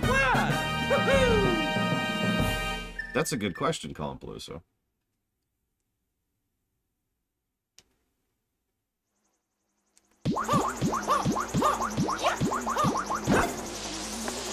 Yeah, no, exactly, Walker. Like, there's only so much you can do, right? Hell, I've got a package coming tomorrow from Amazon. It's a gift from my sister. What? And I've got a package coming today from Amazon. That's a gift for my nieces.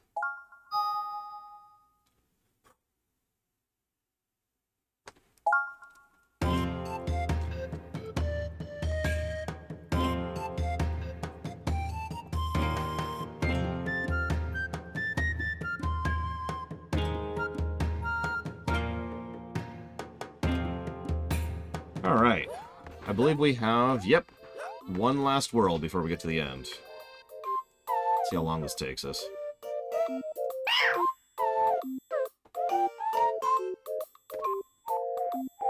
So I can't tell if it's because I took my coat off or because I changed the airflow, but so far it's feeling cooler in here. I suppose the easy answer there would be to put my coat back on and see if I can tell the difference. But let me just keep cooling off for a bit, if that's okay with you guys. Like, I was having trouble keeping my eyes open for a bit there. That's not a good sign. I'm sure Savacom would relate to that, because she hasn't had coffee yet. We know what Savicom does when she doesn't have coffee. It's terrifying. You don't even want to know. You don't even want to know. CCC.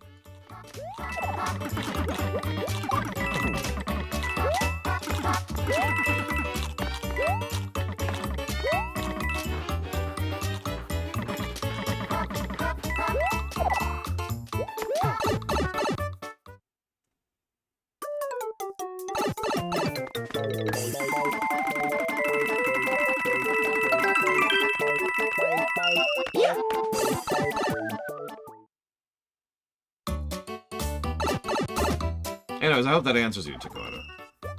It's whatever.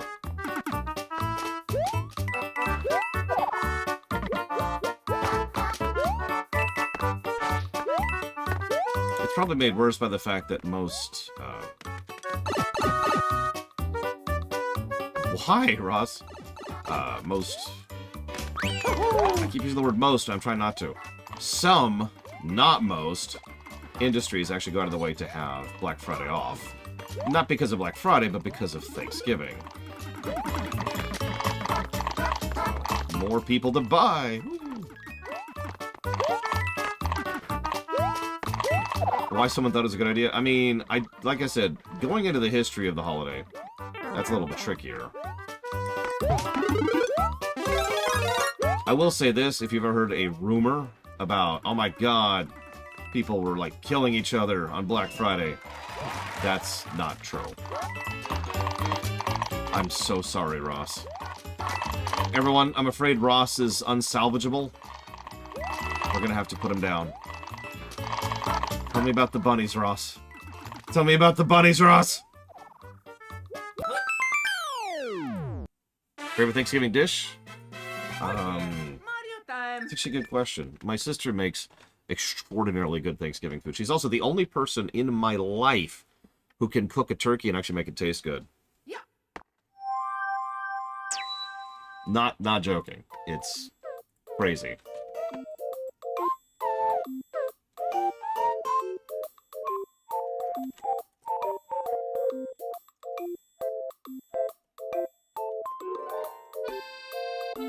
Yeah, no, that's a talent.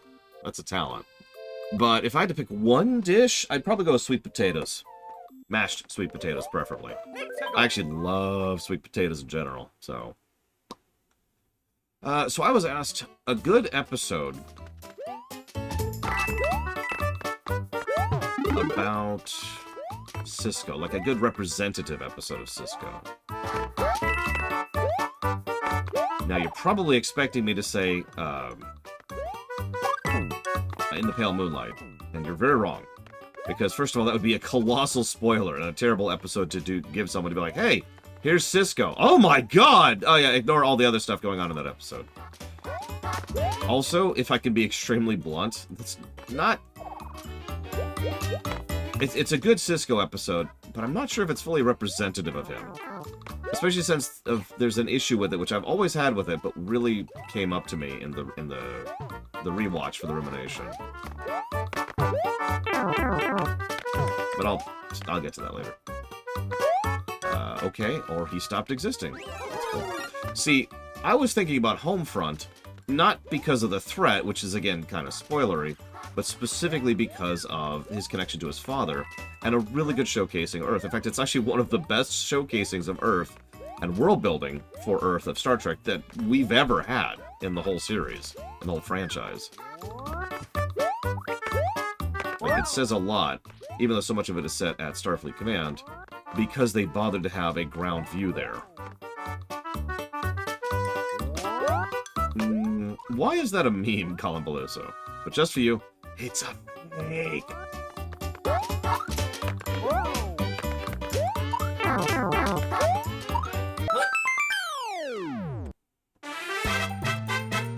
Oh yeah, Mario time.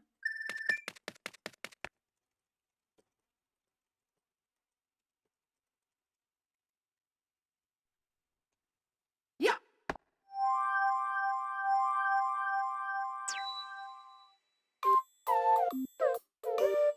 The meme answer would be the one where he uses chemical weapons on a human colony. which is just whatever.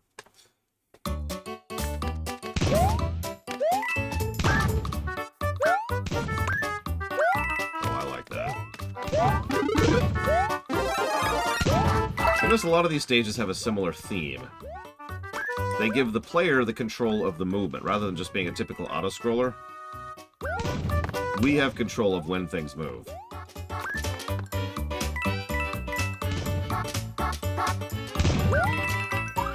I wonder if Savicom would like Roctogino.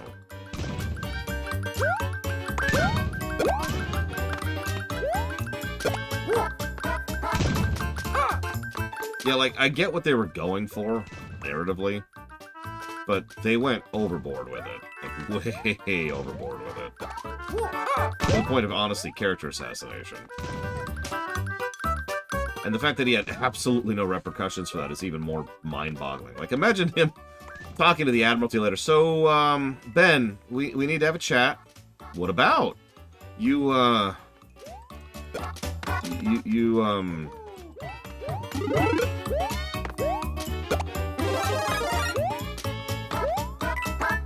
know, that's actually an interesting question, Dakota.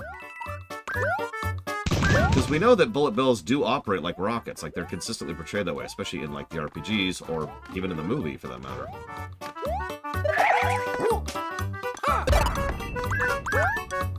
Yeah, there's the other meme answer. He punches Q. Okay. Come back. Come back, calling. No!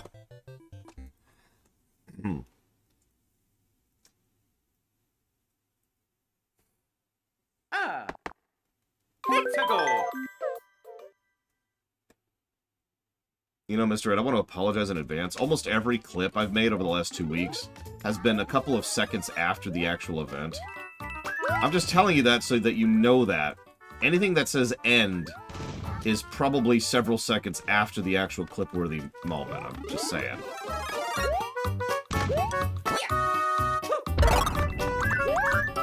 He was probably intrigued, but at the same time disappointed. Because he was there to, you know, have some witty repartee in his own terminology. And all he got was punched in the face, which is just not interesting to Q. What phone?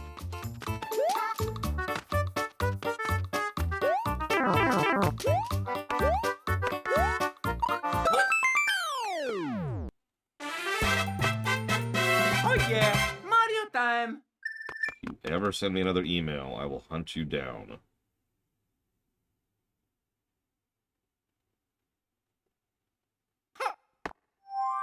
Hey, I got an email from Mr. Red. If you ever send me another email, Mr. Red, I will hunt you down. And force you, unconditionally, to do highlight reels.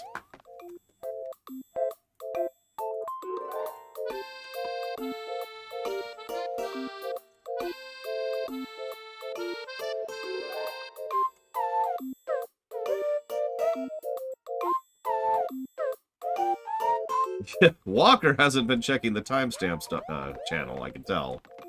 It's a good time. Because I've been updating those pretty regularly over the weeks. It's okay, I understand that I'm worthless and terrible. Alright, so.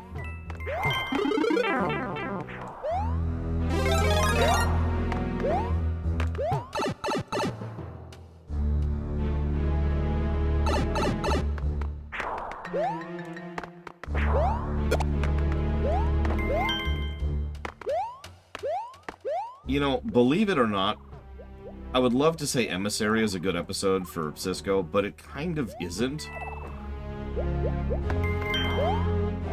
I mean, the problem is, it's a good character arc, but his character arc ends the moment the credits roll. Like, there's no lasting repercussions, really, from his personal character side of things. Now, the Emissary thing, sure. That has lasting repercussions. But, you know, everything he's wrestling with in that episode, gone by the credits. It's like the Tom and Chakotay rivalry that you forgot even existed until I said something 5 seconds ago.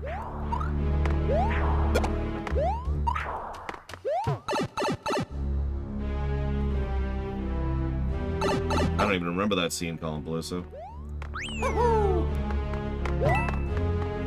Locusts. I don't know if Cisco going full crazy prophet is really indicative of his character. That's certainly an interesting way to look at that.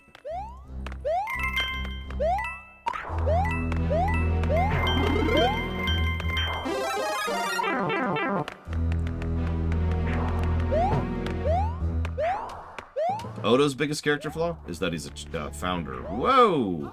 Oh, He is more interested in order than anything else. Good, bad, or in between. no. It's a go time. I don't remember the episode. I believe you, Colin Palooza.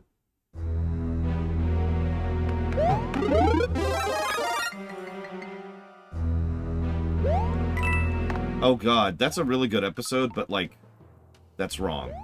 It's not a really good episode. It's a really good B plot of a not particularly good episode. I don't even remember the A plot though. There's something extremely forgettable. I remember that.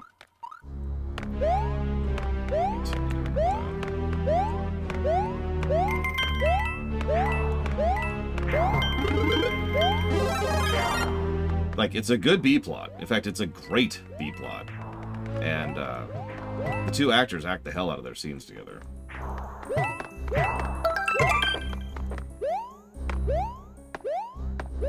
And then, you know, then there's the A plot. Whatever the hell it was. I would say this is mostly easier solo, yes. To play normally. To 100%, way easier co-op. There's just too much you can do to essentially pull a sacrifice play to get a coin, while the other player is, you know, the lifeline, right? Yeah.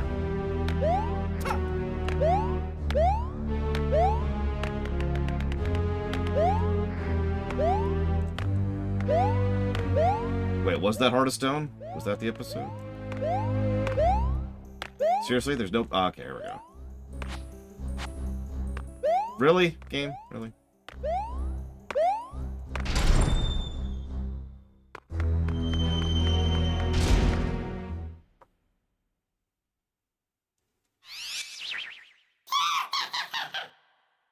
Here's a question. What's the most representative episode of Chainway?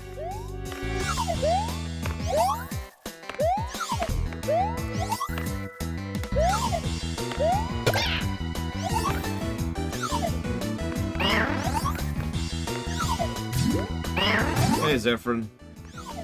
Alright, Savacom. I'm afraid I have to have you, re-educated. Oh, no. Just like that.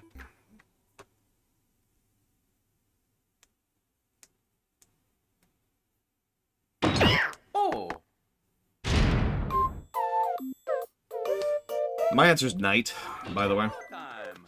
I could say The Void, but it's season freaking 7. I could say Workforce, but Workforce only works, no, pun intended, if you already have familiarity with the crew and the cast. Like, the whole reason that's a good character piece is because it's a different lens on the same characters. You need to know the characters first, right? Video format, maybe? There we go, that should fix it. No, that's the problem. Janeway is a very inconsistent character. To the point where you could argue she isn't a character because there is no characterization there. Not counting what Kate Mulgrew herself put into the role.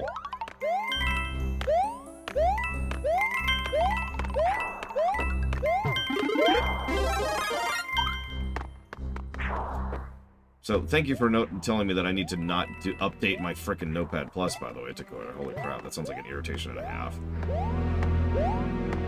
Yeah, unfortunately, Janeway's primary characterization, that is to say, her most consistent characterization, is the fact that she is capital R, right. And that sucks.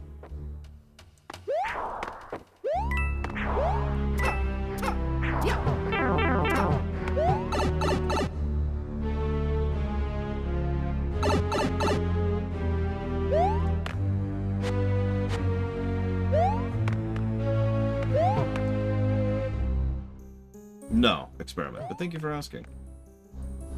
We were actually talking about that just yesterday. How people are either tired of or presuming I'm tired of playing Mario games simply because I played them for a couple weeks. But, like, we've played longer games than this. You know? Now, how long was Baldur's Gate 3 again? Or Persona 5, or FF14, or StarCraft 2.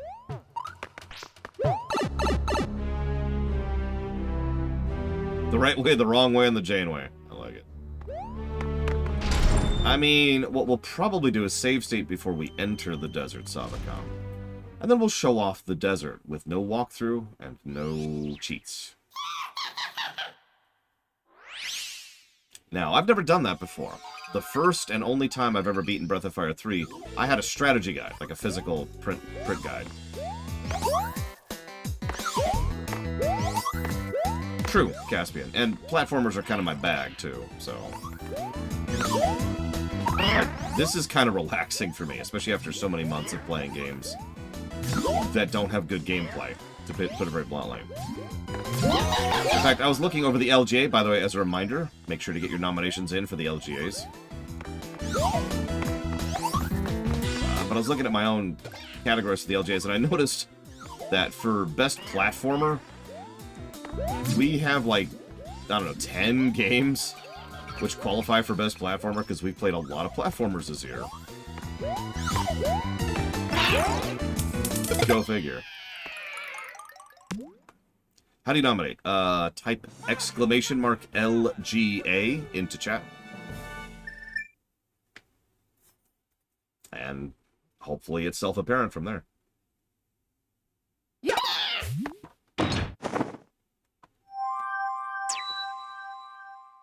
What?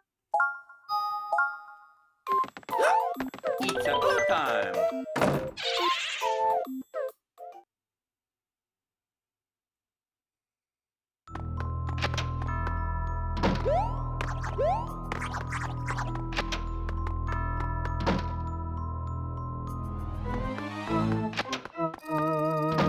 Hey, Techno's World.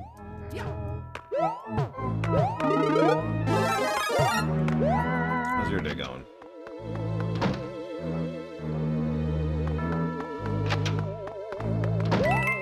All I ask is that it's within reason, Bladeable. Remember, nominations are not votes.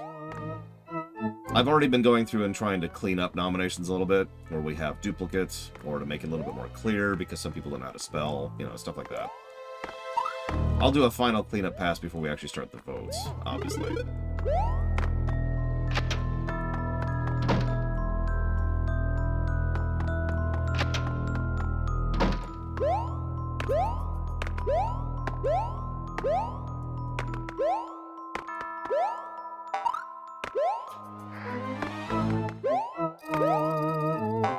I have no idea, Caspian. Although, if I hadn't had, you know, the losing several months of my life problem this year, we probably would have managed that this year.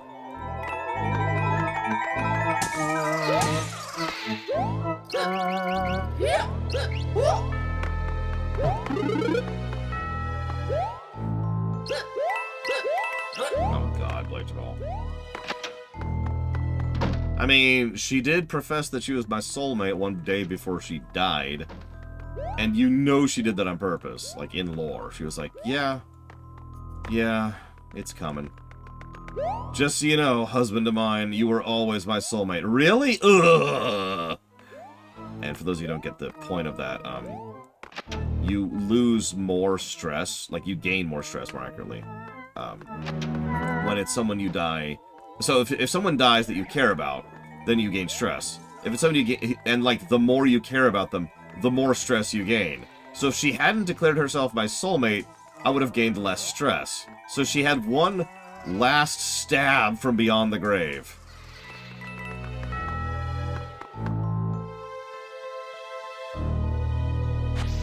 Remember, Experiment, these are only for games that came out this... excuse me, the games that we streamed this year. So only games we streamed this year qualify.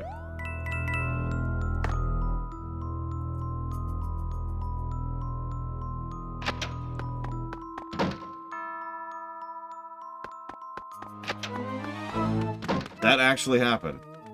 That was a real thing that happened during the Crusader Kings 3 stream. I tried for several in-game years to... there's actually an event you can do, like a task or a quest or whatever they call it, where you can try to become the soulmate of someone. And I failed it so hard, she refused to be my soulmate ever, and I couldn't even try again.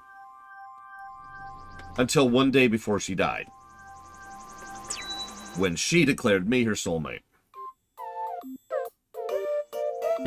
Then she died. Yeah, Bregwin knows what we're talking about.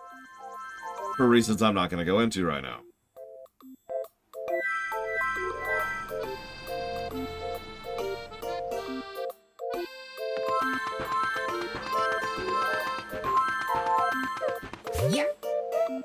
I don't know, Savacom. You'll have to check. And if you're wondering why the best romance option isn't on the LGA, that's because that's on the Discord only categories.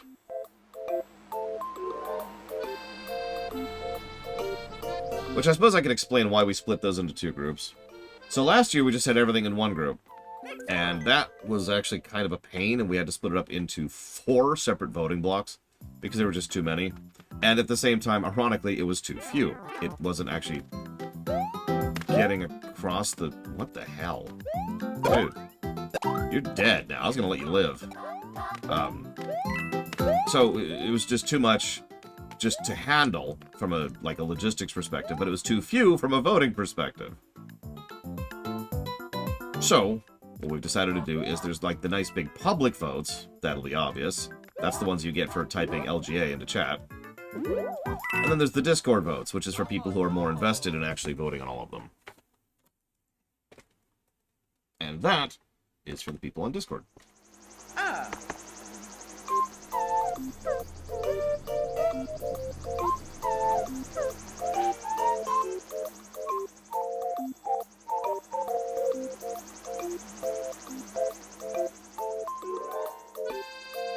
Hey, Kranzler.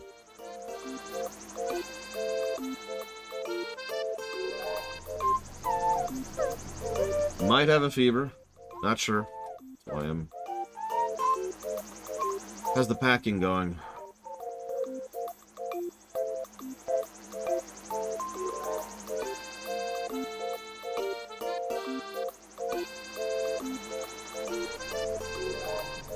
There it is.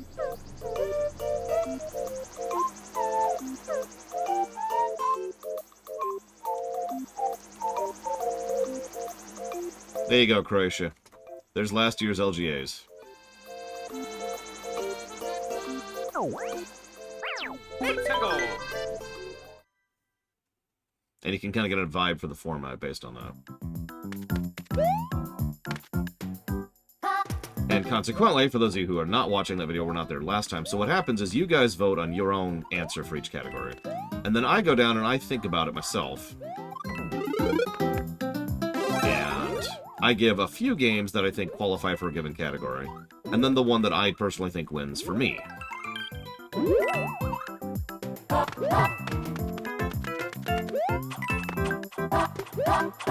We're most likely going to come back from the medium dark with the LGAs, so I'll probably open up voting, I'd say next week. Pretty soon.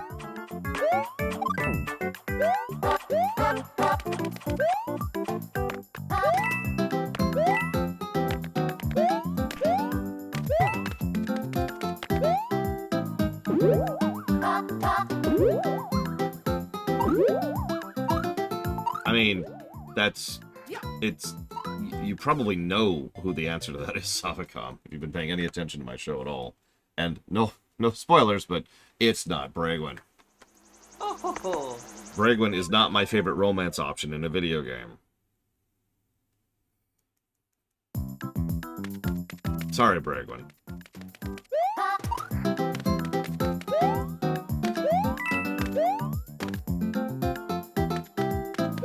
I mean, I anticipate a lot of meme answers because that's pretty normal.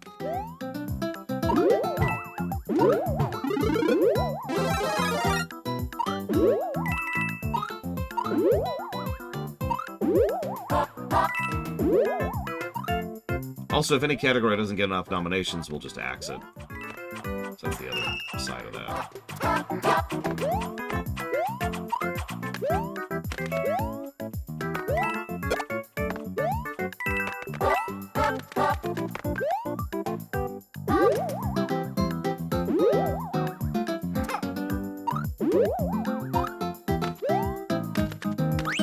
What, the music?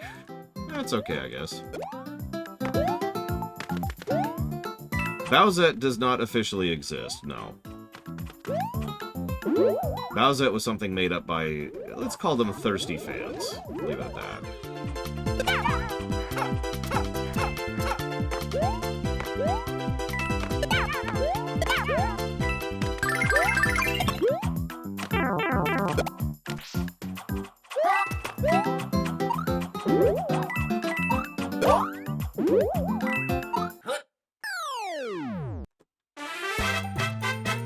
Oh yeah, Mario time.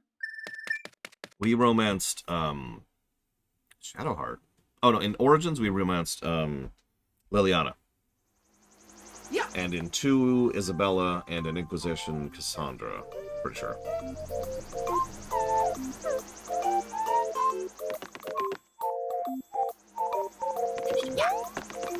Let's go.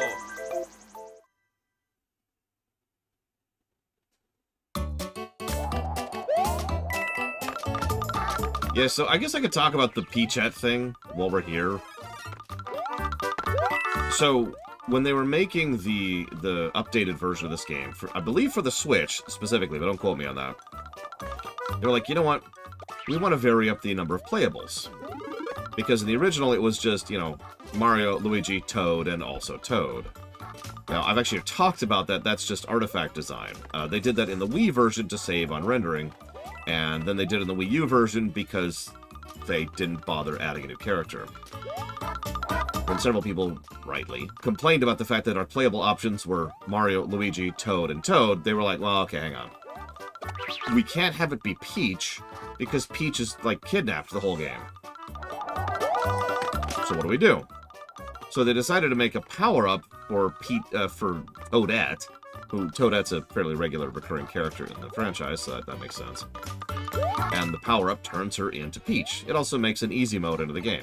Cool. There you go. There's the answer. And then the internet happened. And I don't know what else to add to that. Internet gonna internet, yo.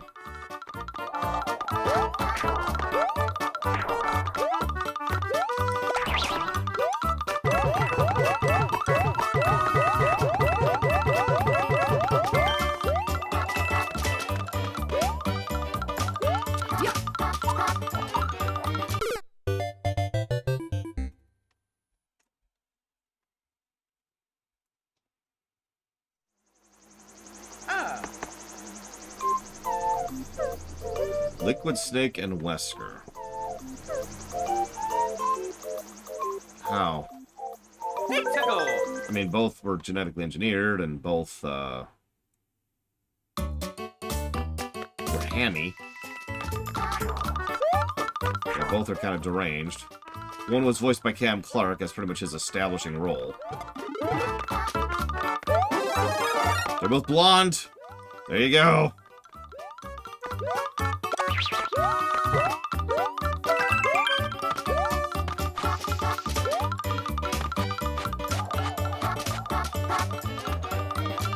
Also, Wesker's an arc villain, and Liquid only actually shows up, really, for one game.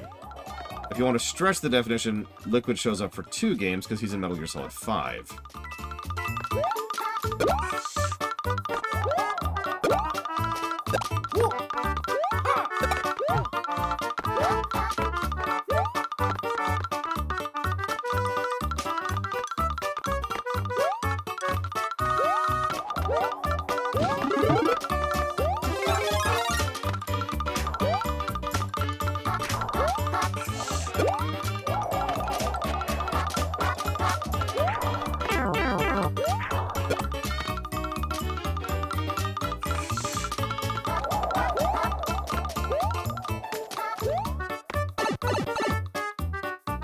The Establisher. We've actually talked about the concept of an Establisher before, but you're correct. This is the first year we've had a phrase for the Establisher.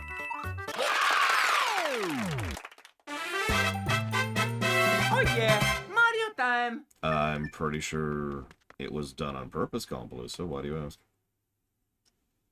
Especially since they had no idea where they were going with that yet. Yeah.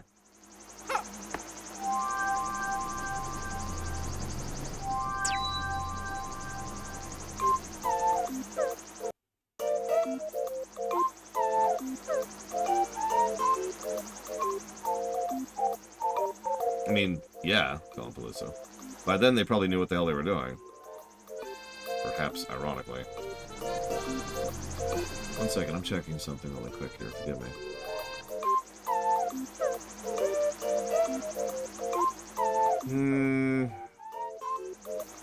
No, I think we're good with moving on, CTC. Get some new villains established.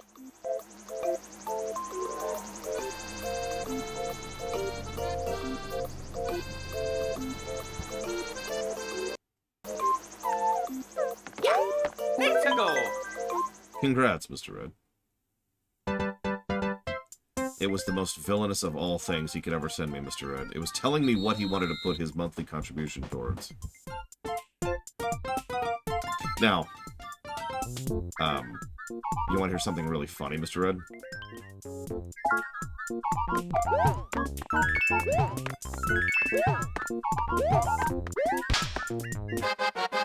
So I already put your monthly contribution towards something as part of a dealer's choice thing. Because usually by the end of the month, most people are done. So I just started allocating from the most recent month's Patreon. I'm still going to go ahead and put it towards whatever you want to put it towards. I just thought that was funny.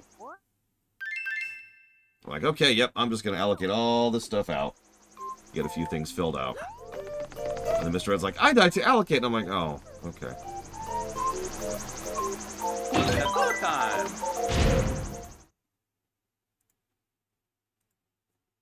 It's my own fault. I should have used last month's. Oh, this looks like fun. Oh, Jesus. Okay. Okay.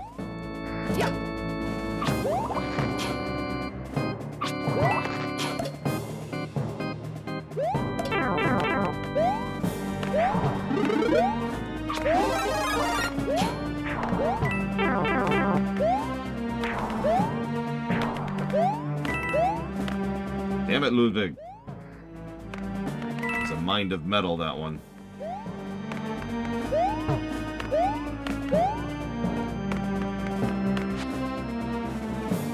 Any suggestions? Yeah, have fun with it. Pick your favorite characters, like just visually, aesthetically, and then kit them out however you want to. There's not really such a thing as a bad build objectively in that game, so... And have fun with the materia system, because it's one of the better aspects of the game.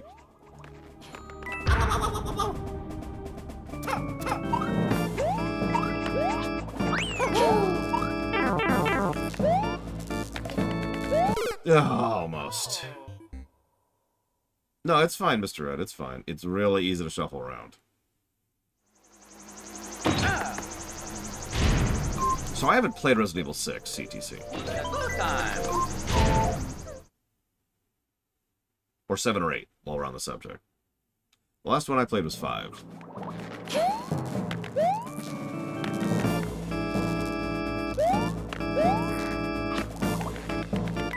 Last one I played, apparently, was Techno's World. Holy crap. Oh, jeez. Oh, jeez.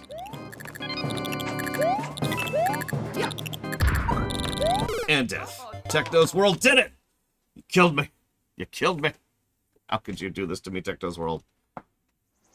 You were my brother, Anakin! And it's on this stage, too, so it's very appropriate. Thank you, Techno's World.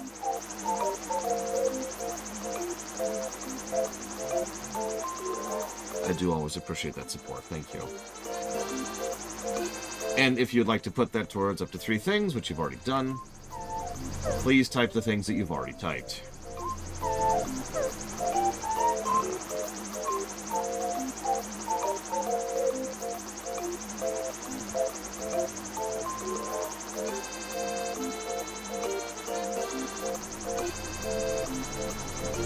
That's Yakuza 2, Kiwami 2, Yakuza 0, And the Orville Streaminations. You got it. Thank you again, Technos World.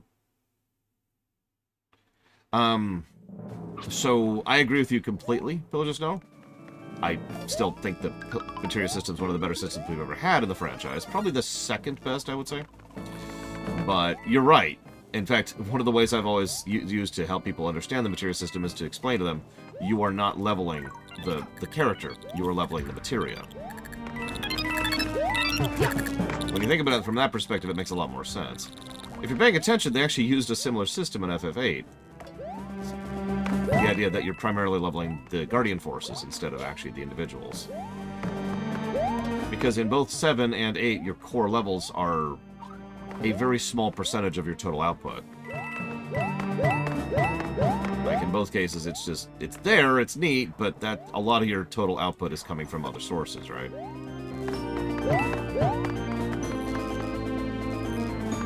That's true, Blade Javal. Oh, and if you're wondering, I would say FF5 has the best system overall, but that's just me. Yeah. Well, as with most FF games, magic and melee both are useful in that game, so do whatever you want to.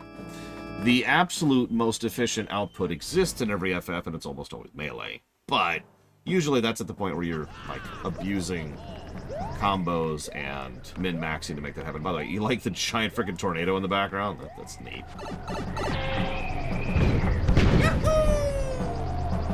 Yeah, exactly, Pillagers No. Which two FFs are most similar to each other?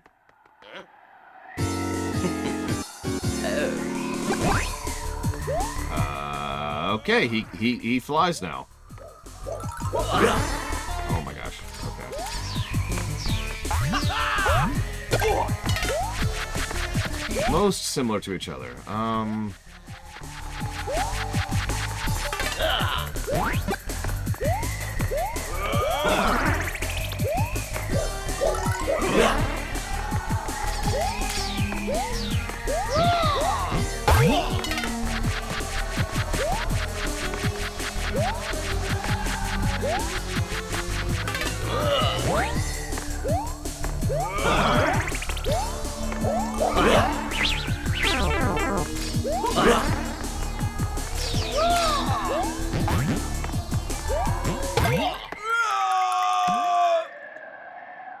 Mario #1!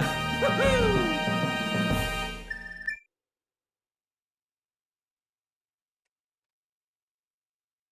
You know, truthfully, I'm having a hard time thinking of an FF that's similar to another FF at all.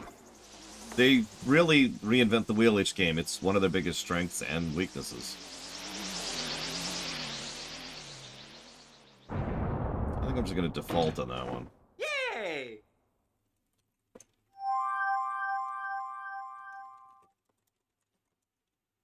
What?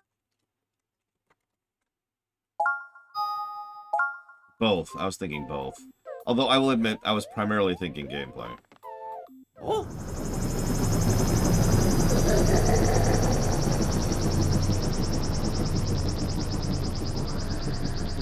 I find something vaguely amusing about the fact that Bowser's airship is so much larger than his Koopalings. Oh, well, apparently Yura was specifically asking about gameplay, so there you go.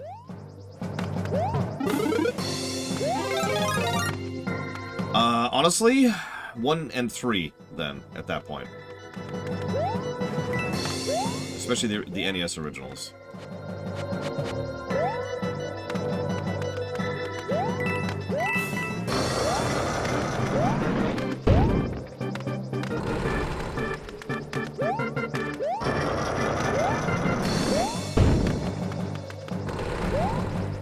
(13.2) does feel like a refinement of 13, I'll give you that. Unlike 13.3, which just completely threw it out the window. Oh no! Oh man, that's an interesting FF to start with, is 9. Not what I would usually recommend there. It's a go time! Nah, we're on the transition to the final world. We will be closing the guessing game soonish. Which means we'll be starting Wonder soon. Like today.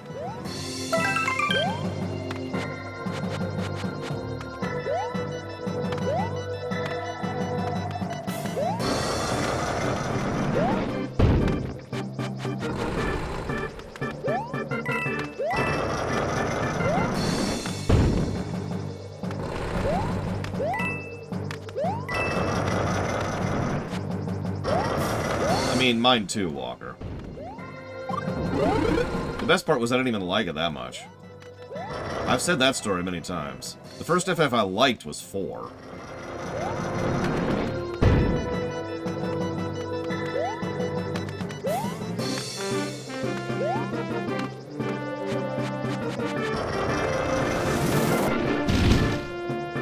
Okay, so we're just punching things now. That's just what we do.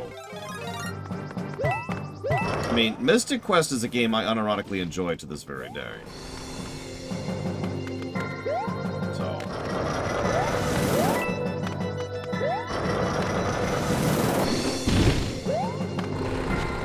I mean, of course Bowser's airship has a melee strike. Doesn't that just track? Okay. Just see, you're gonna give me a platformer, okay. No, God, no, Johto Joker. Have you ever looked at how long to beat? That is one of the most inaccurate and badly misrepresented ways to figure out how long a game is that I've ever seen. The only way I could be more unrepresentative of that is to base it entirely off of... Why is it the left controller? Why is it... Okay. It would be to base it off of speedrun times. Like, no offense to those people, but man, they do not know what they're doing with regards to estimating time. Oh my god. This is a thing. Wow. I believe Dragon Quest I was my first RPG, but I'm probably wrong about that. Because I know I played several of the old RPGs, like the Wizardries and the Ultimas. Wild estimations, Judo Joker. And I'm not actually joking about that. Now, what's really funny is you're probably thinking, but your numbers are totally inaccurate then. And yet, I'm usually accurate within about 5 hours. I'm not joking. So, the way I estimate how long they are is decades of experience. That's how I estimate.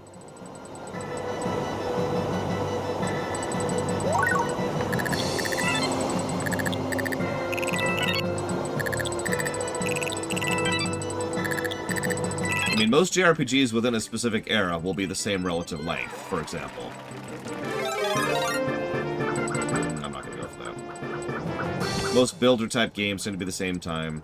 Most strategy games of, like, the 4X variety, usually what we're actually doing is doing, like, a bunch of playing around and then one major campaign, so that's easy to estimate. Most platformers are really easy to estimate because most of them I've played before, so I can just check my own playtimes of those, and so forth and so on. The most wrong I've ever been, that happened this year, didn't it? Because I kept talking about how, like, the game just wouldn't end, and I can't remember which game it was. What game was that?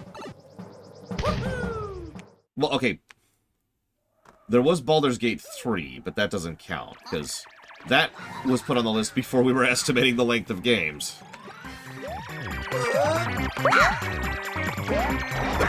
That was something else.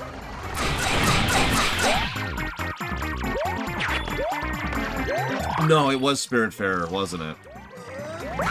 Yeah, no, I was very wrong about Spiritfarer. That game just was way longer than I thought it was going to be. Might have been Subnautica Below Zero. I have been wrong, is what I'm trying to say. It's not like I'm perfect. But I have a pretty high success rate with that, and I'm pretty proud of that.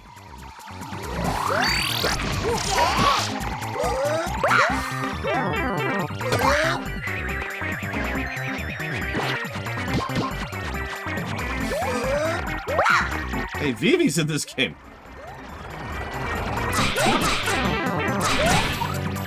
As voiced by me. Oh god, you're a...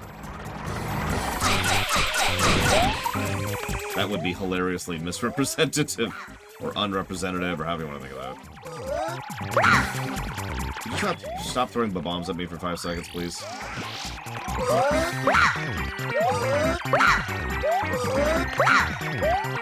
Thanks.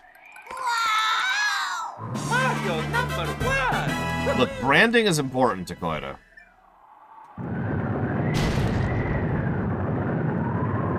Also, I'm going to quietly request that you watch the FF9 Theater sometime experiment. A lot of people put a lot of effort into that over the course of 4 years to make that happen.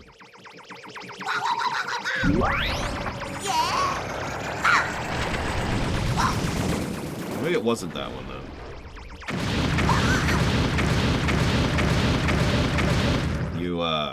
You hit the wrong spot there, Junior. There was something this year that I was just wildly off the estimate on. I guess it doesn't matter.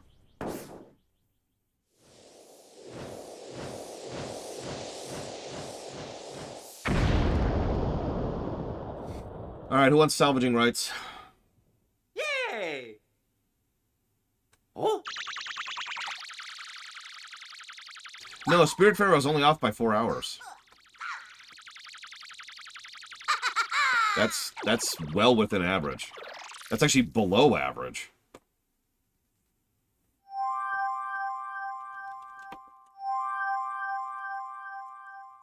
What?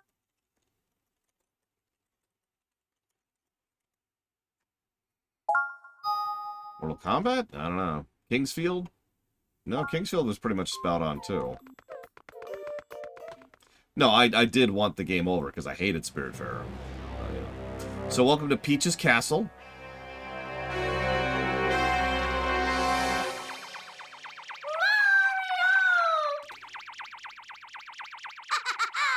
You want to do anything there, Peach? Or are you just gonna chill?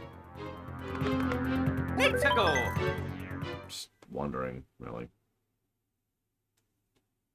I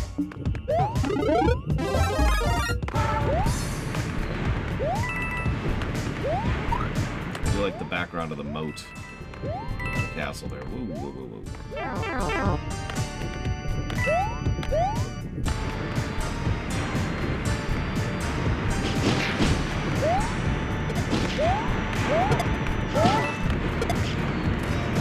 This is funny. I'm pretty sure there's a game I underestimated or overestimated or whatever this year. I can't even think of what it is.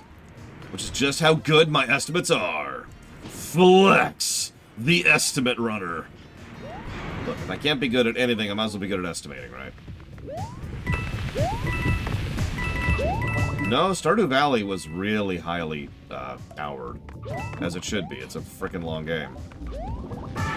There's a reason I basically set aside a couple of weeks for that game. And coincided it to fit with my sister's holiday time.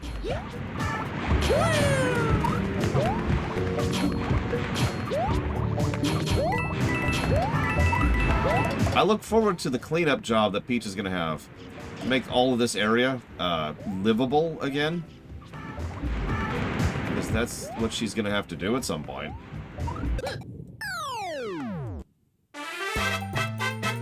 Oh yeah, Mario time!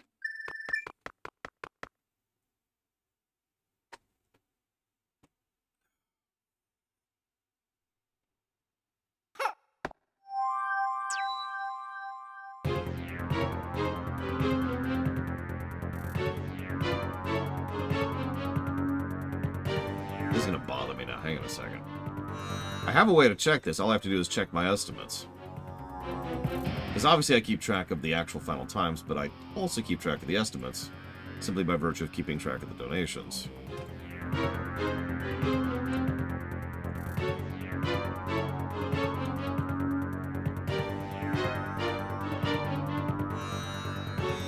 No, it looks like Bloodstained was off simply because it was before we were estimating. Yeah, Bloodstained kind of got grandfathered in. I know everything Pillars of Snow. I mean, Giga Pudding. Not Pillars. I don't know anything about you, Pillars of Snow, but I know everything about Giga Pudding. Yeah, Bloodstained was actually funded forever ago, and we deliberately held off on it until it would finish being feature complete, which, by the way, it still has not done as of this very moment. And I finally got tired of waiting on it. I was like, you know what, screw it. We're just going to give up, and we're just going to stream it now.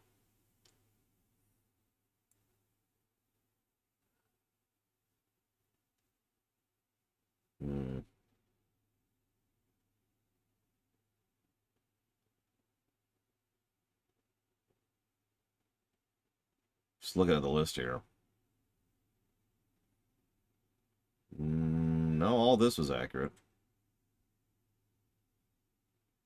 It's Toadette. It's freaking Toadette at the end. It's like, God damn it! It might have been last year. Let's go! Everything's last week for me, as I've talked about before. Yeah, I was... Is that an advancing wall of doom? That's an advancing wall of doom.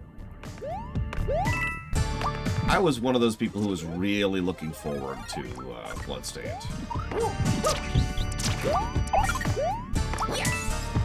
It's not like it's a bad game, but it's probably saying something that I enjoyed the 2 spin-off games more than it.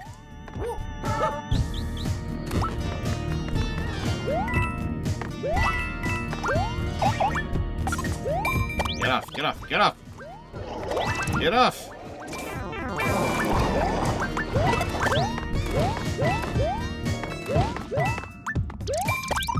Off, off, off, off. See, funnily enough, I've been into Metroidvanias for a very long time. But at this point in time, I can say there's only 2 I've ever enjoyed on the Castlevania side of things. Soten and Curse of Darkness, and that's it.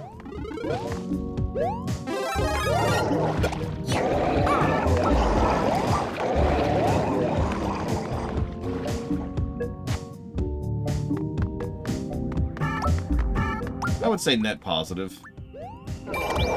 Crowdfunding has its issues, but it's still a big net positive, I would say. And it's a good way to remove publishers from the equation, which is pretty much always a good thing, to be very blunt. I shouldn't say that. There are publishers that are not garbage. But the fact that I have to say it that way probably says all that it needs to. I've been studying gaming and the gaming history for the better part of my entire life. And let me tell you, there are some stories I can tell you about publishers and how much they ruin everything.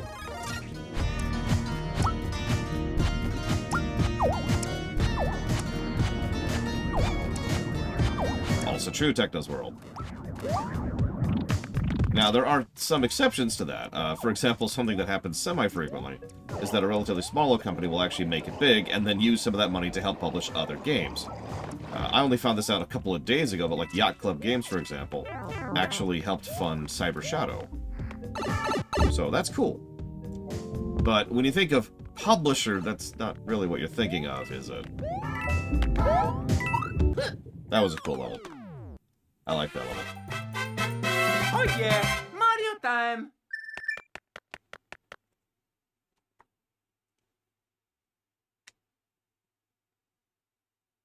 So you asked if I didn't like the GBA Castlevanias.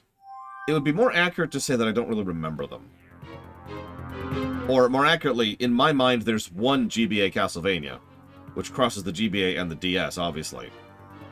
And that's the handheld Castlevania. The one game. I know that's my fault, and it's because I haven't replayed them since they came out. But it's a vagueness thing, not a quality thing.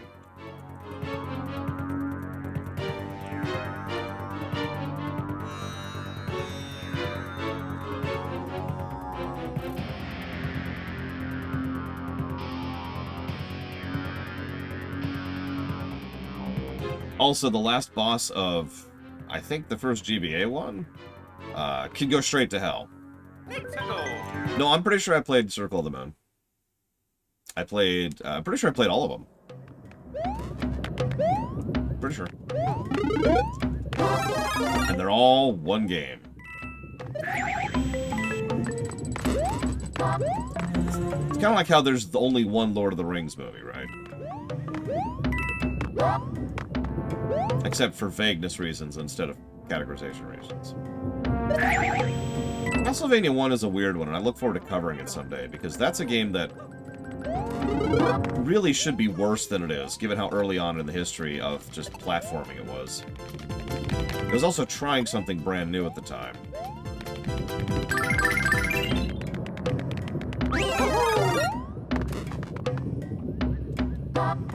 Then there's Castlevania 3, which is balls hard. You thought you had balls, but no. Castlevania 3 came along and was like, nah, these are mine now. Just ripped them right off. Just... It sounded just like that, too. So, pillagers know I'm clearly not making my point clear here. So I'm going to try this one more time. There's one Lord of the Rings movie, right?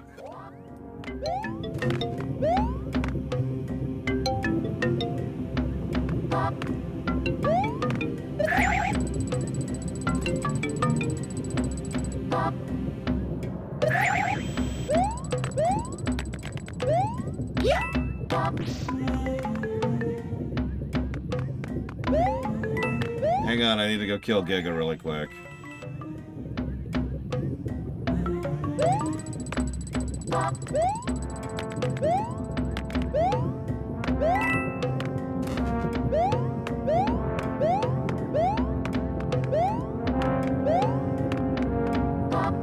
I like how there's a visual indicator of where exactly the lava is going to go up to. What I don't like is the fact that I don't think I can make this jump. Nope. Okay. Yep, let's just go for it.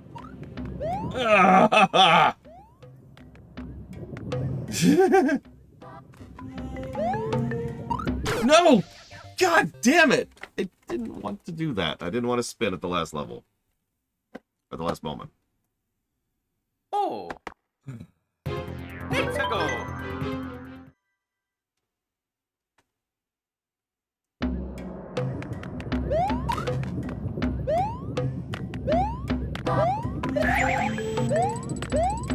Yeah. Actually, I don't want to call it a bug, but, that's a bug that's hit me several times before. Oh. Hexago. It's okay. I was holding on to you when I went into the lava, Giga Pudding.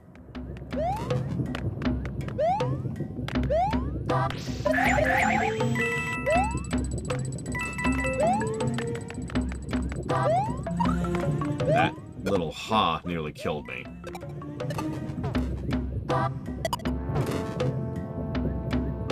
That Koopa was you too, Giga Pudding.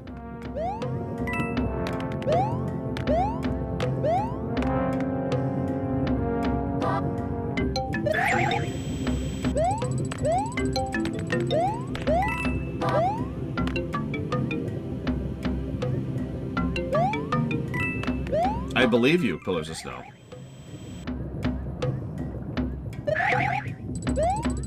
I'm curious how they play separately. Like what's different about them?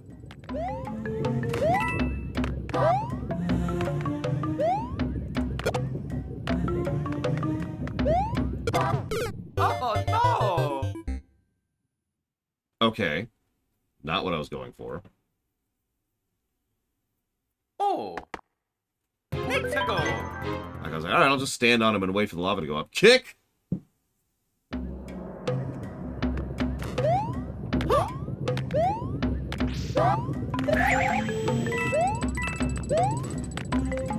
Could you move? Could you move? Could you move? Could you move? Die in a fire. Or a lava, I suppose.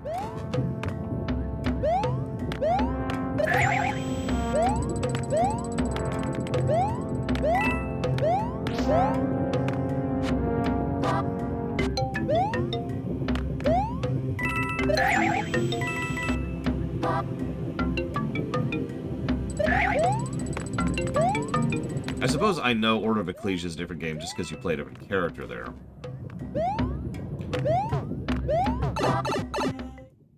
But I have no memory of it other than the fact that you play a different character.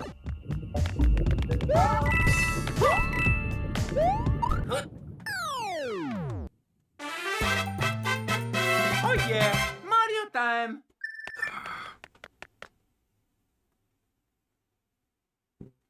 Anyways, they're all one game. I don't know how many of them are on the GBA. I don't know how many of them are on the DS. We never will. Moving on.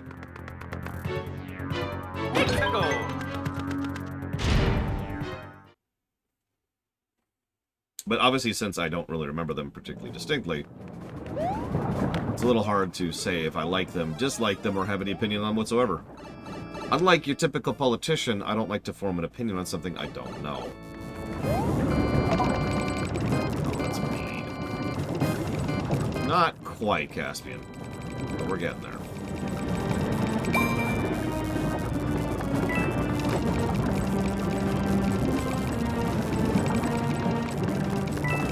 This is so mean. This is so mean. Up,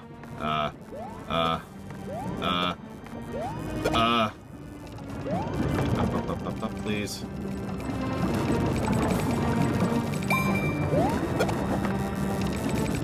Oh my god. This is so mean!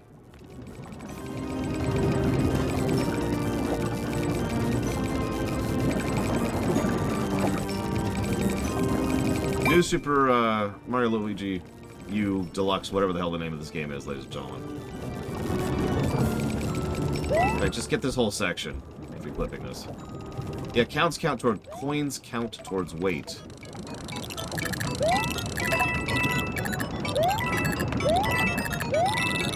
Carve a path there. Or it's too late. No! Imagine doing this with 2 players. Actually, this one's easier with 2 players because one player then can control the thing, the other player can, you know, deal with the obstacles.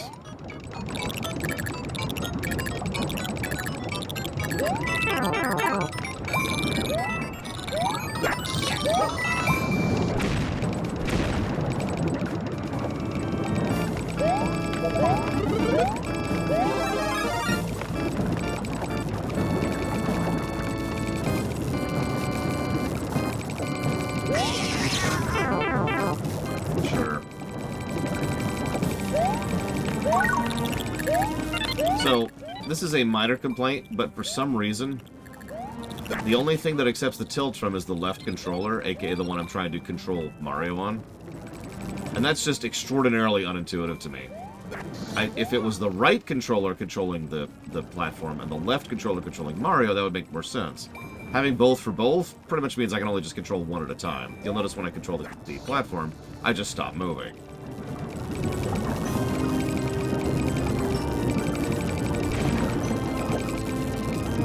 That's just me, and I just suck. Moving on. Jesus.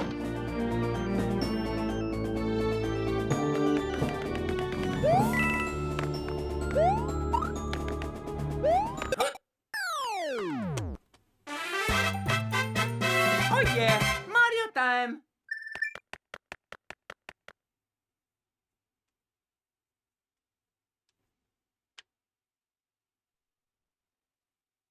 So I'm going to go ahead and cut off the guessing game now. Let me update the HUD one last time. What?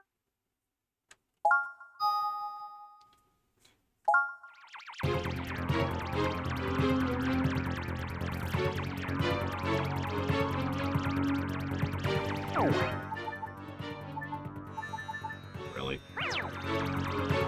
Okay, hang on a sec. You've got like a minute or two. So I gotta do some cleanup really quick.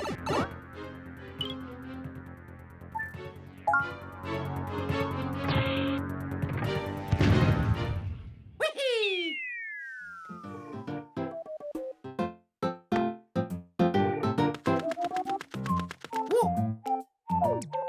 What? Oh.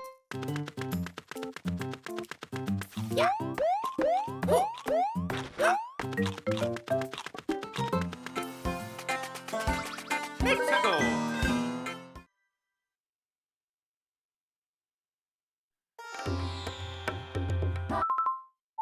What? What?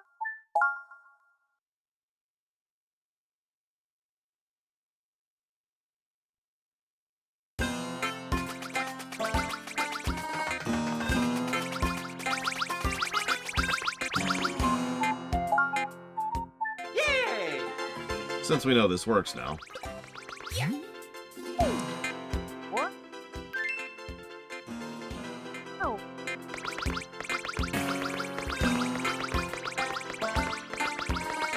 I'm back here.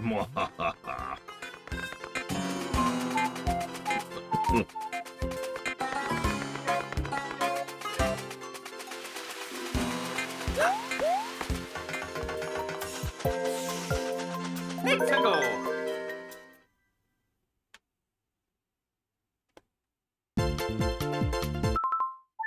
What?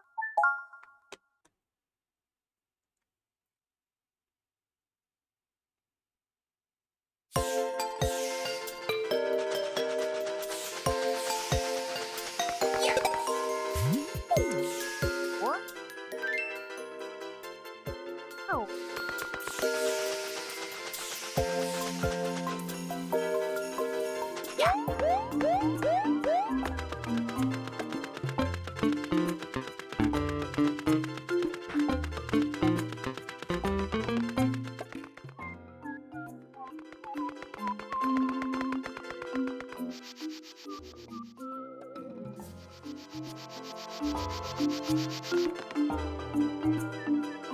Let's go.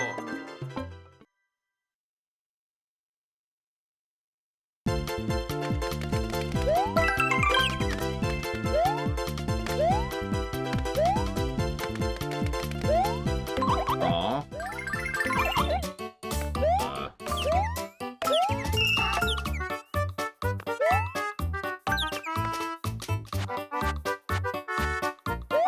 Well, this is a stage. I like how the big one falls, and it's the little ones that rise. Just like in real life. Wait.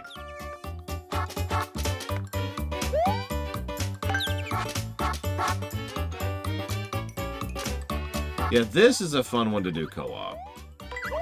Because, you know, they react directly to your presence and weight.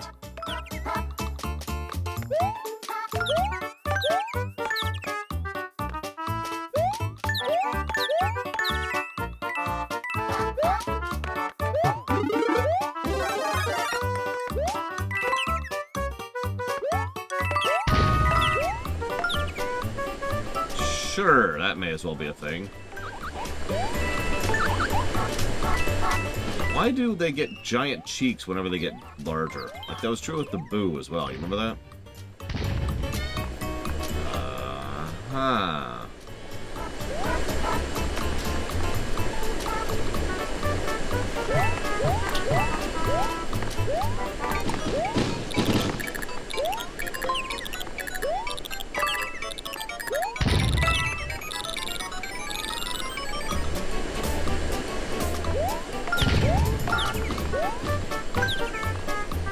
But they're not fat, they're big.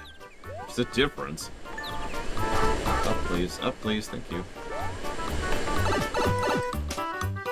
Not that I'm aware of, Techno's World.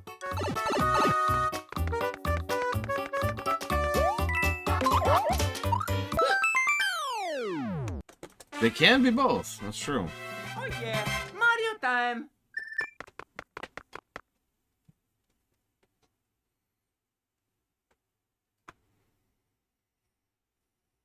Yeah.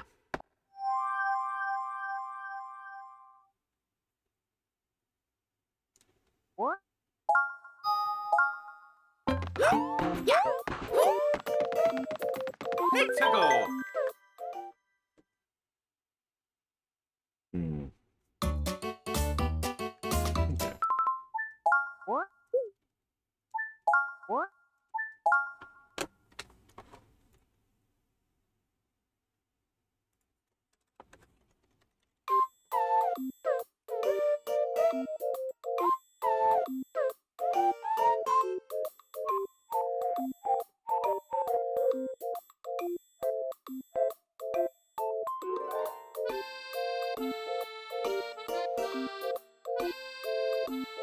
Okay, so now the HUD's up to date.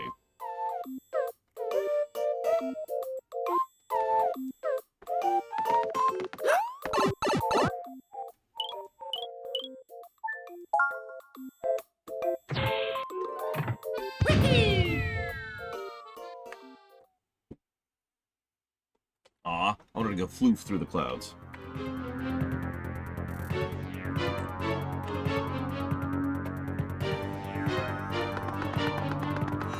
So get your guesses in or be destroyed. Take your pick. Giga Pudding. And remember, you can put guesses towards up to 3 things if you want to.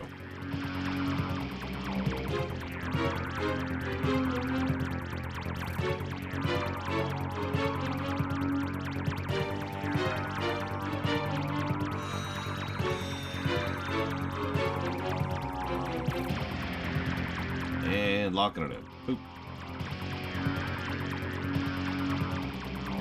Like 5 minutes. The real question for me is this going to pass 3D World? I think that's its direct competitor. For perspective, 3D World is a 246.15.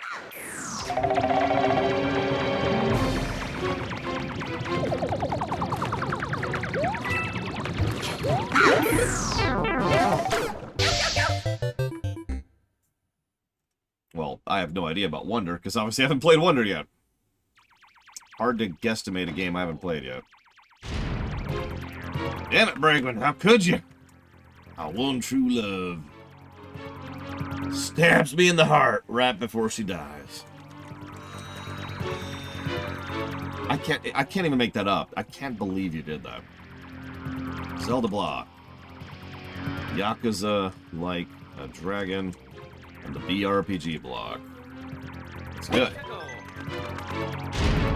And thank you for being part of the show, Brakeman.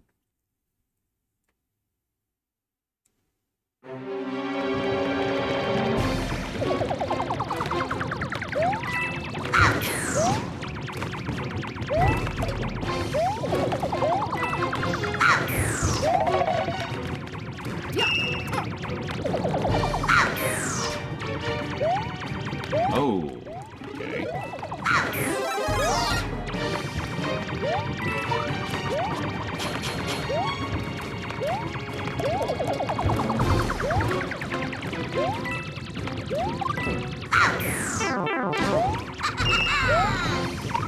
There's another time where another player would make it easier to get the coins.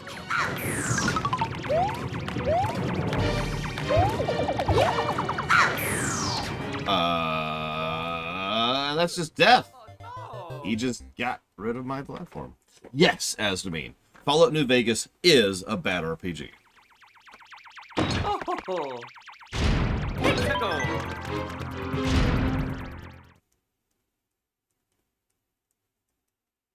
And Morrowind. I'm actually really curious which of those is going to review better than the others. Like, I think there's some... Like, I don't have a prediction, put simply. I have no idea how that lineup is going to go.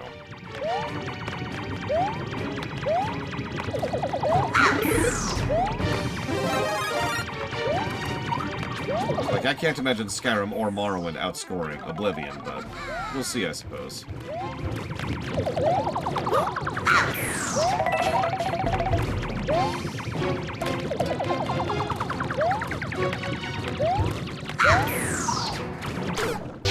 Wow. Now, Fallout 3 might outscore Oblivion, and Fallout New Vegas will probably outscore Oblivion. Oh.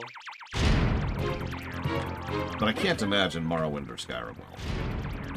We'll see.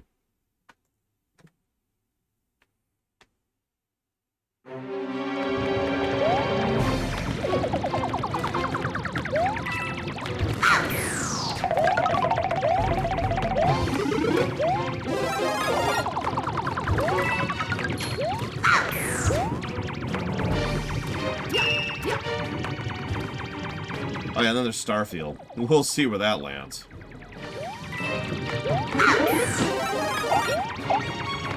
That's... who knows? Who knows? I'm a little bit skeptical, because every time someone says, oh god, this game... well, most of the time when someone says, oh god, this game sucks, I end up liking it. In fact, I can name a BRPG where that was true. Outer Worlds. Hell, people wouldn't stop bashing Outer Worlds even after the review scored it well. And people are like, no, you're wrong for liking this game. And I'm like, okay. So that's death.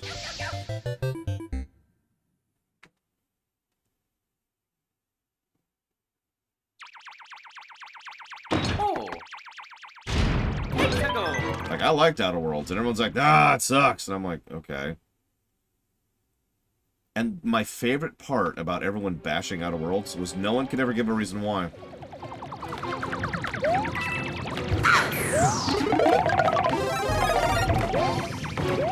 Although occasionally someone would call it generic, but that's not the word I would use to describe that game. God damn it.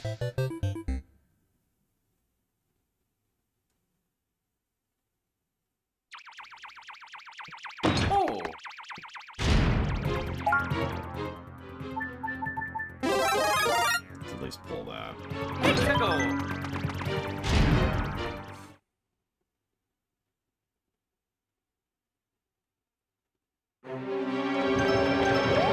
Away, green block.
You know, this is Peach's castle, as a reminder.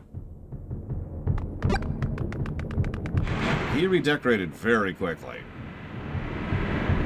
Oh my god, Raven.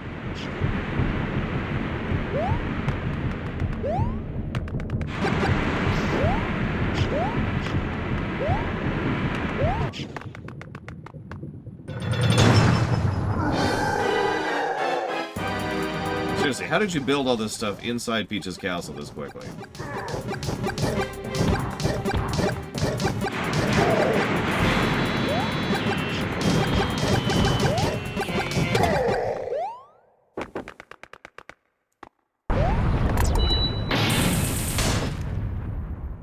Mario #1! Woohoo! Oh, that makes sense, Grizzler. Yeah, you know what's coming. It's only happened to every single one of the new games so far.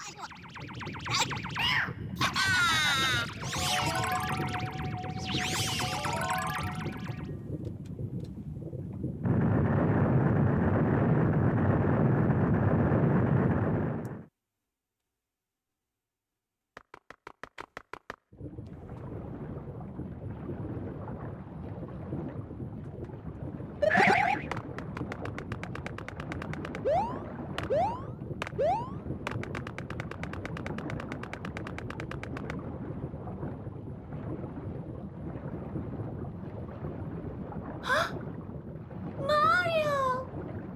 You have another line of dialogue? I mean, she does. She has 3. She'll say Luigi, or she'll say Peach. Points, actually. We have that many points, Braylon. I don't even know why they're there, because they do not matter. Hi, Bowser.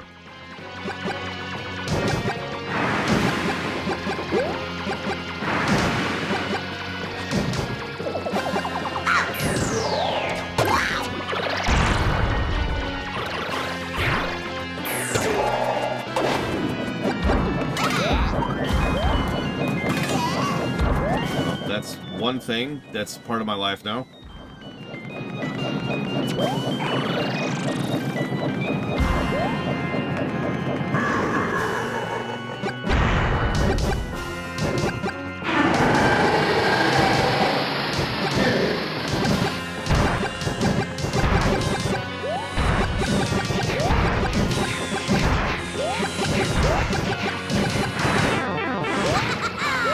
Oh, that was a dead end.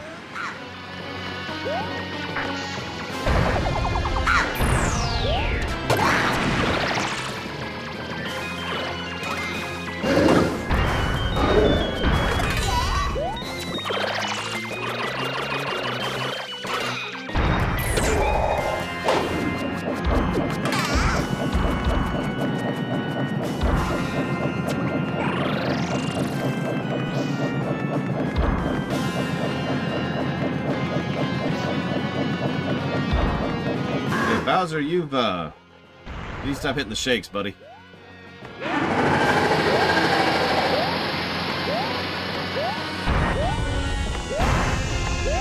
Yep, the boss decided, well, if you can have multiple people, so can I.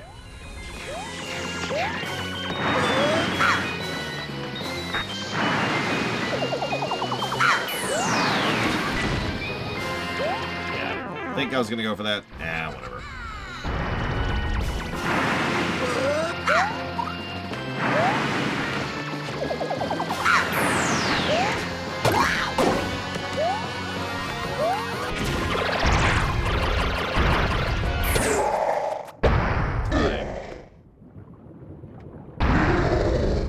Good, Mr. Red.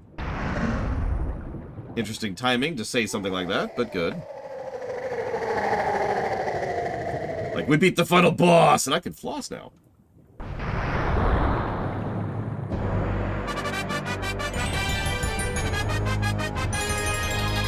Good fight. I actually like that fight. Mario #1! Woohoo!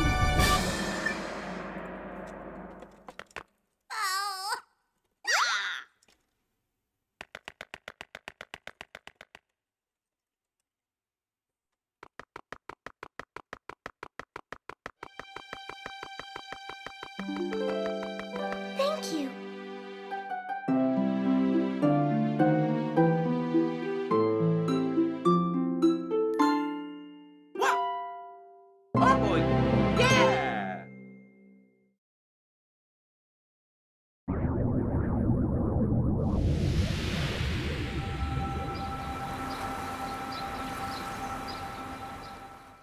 Jesus, that's a cleaning job right there.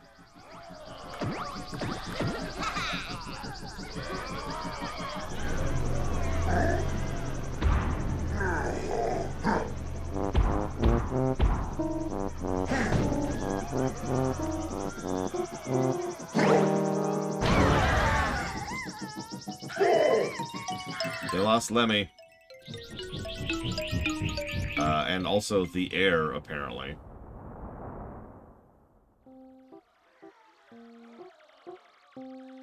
How is the freaking copter managing that? And his freaking airship didn't.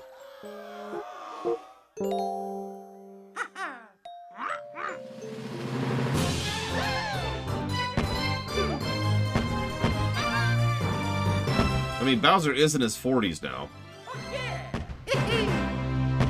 As of this year, I think. No, maybe it's next year.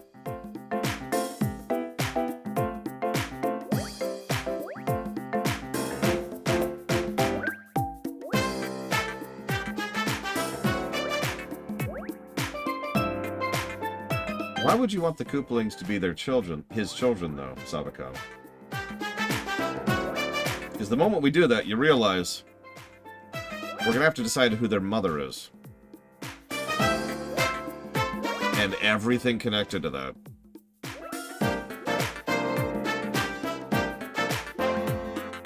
Not if they're adopted. Okay.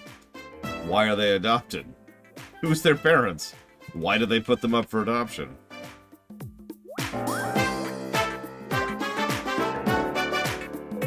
I do like the idea of Bowser adopting them, but I'm not sure that has a purpose. We'll have to decide if that has any purpose.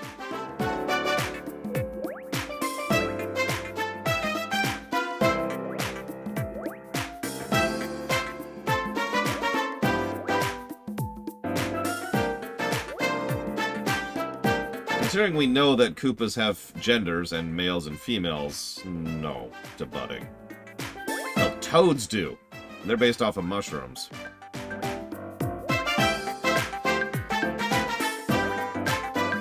Bad writing, Compaloosa.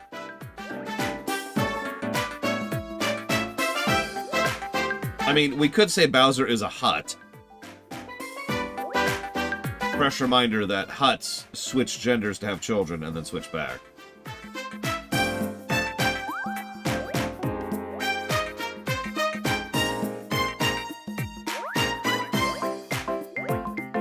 Koji Kondo at all. It's like he was the sound advisor, but he didn't do any of the music in this game. It's a weird thing to think about.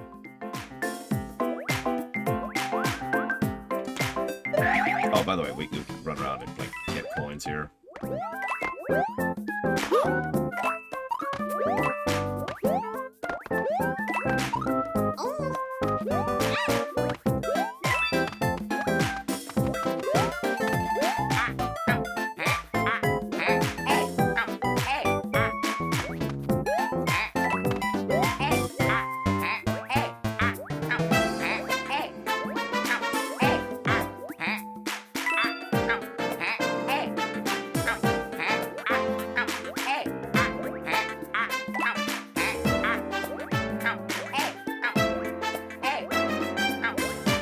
Oh yeah, we'll have to decide if Bowser Jr. exists or not. Because to be perfectly blunt, he serves no real narrative purpose. So we could just kind of...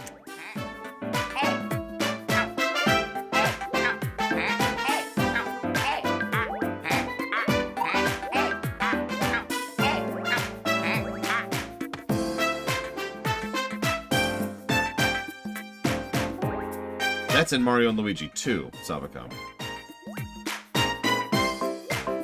I mean, you know the rule. If we're going to include a character, they need to serve a purpose. But we can also change a character completely rather than eject them completely. Ejecting them completely is the final step. It's the last step when designing for a rewrite.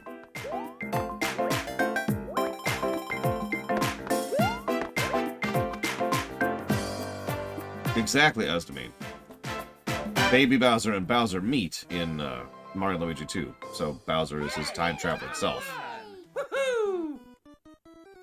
Listen, I need to express my brotherly love. Now come over here and let me jump on you! Ugh. Ugh. Thank you, Vigilant. As always. You know what? I could see that. That's a valid complaint, Vigilant. It is a good enough game. Now here's the real question. Do you think Outer Worlds 2 will be this more of the same, or if it'll... Okay, we've proven we can do a new IP, right? Will it replace the Fallouts? Because Lord knows there's a nice big gaping hole there where the Fallouts used to be. Old World Blues, Fallout London, Alpha Centauri. We've beaten the game, yay. But wait! You gotta use the pipes to go to the secret island.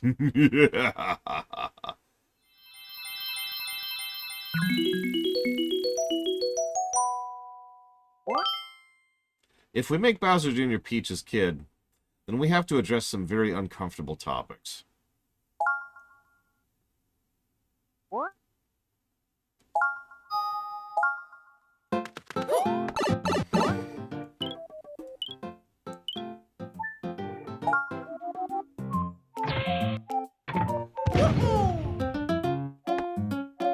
Let's go!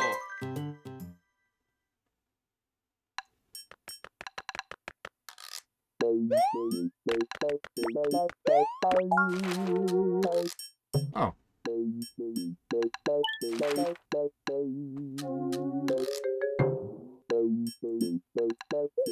Interesting.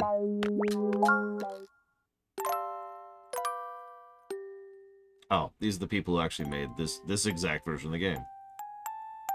I'm not gonna watch this, but thank you for making this version of the game and actually updating the freaking thing, so it's not a wonderful game that's locked on the Wii U. I appreciate you.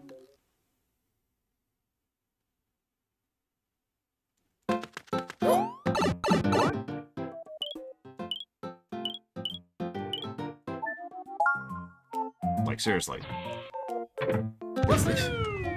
There are games that we have reviewed this last week that are just locked on systems.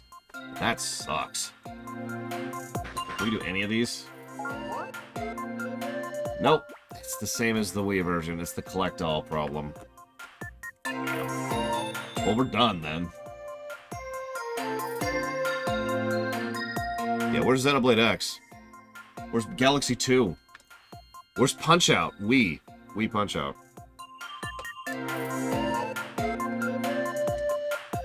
There are others.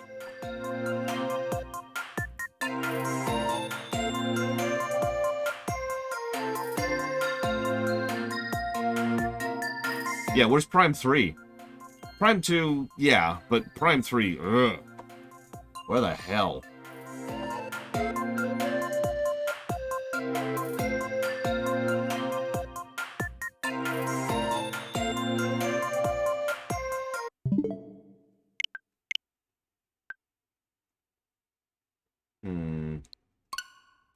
And now, obviously, we're going to play everyone's favorite game. The game, the song that was stuck in my head for, like, God, like, a solid week when we were playing this on camera with my sister. Enjoy.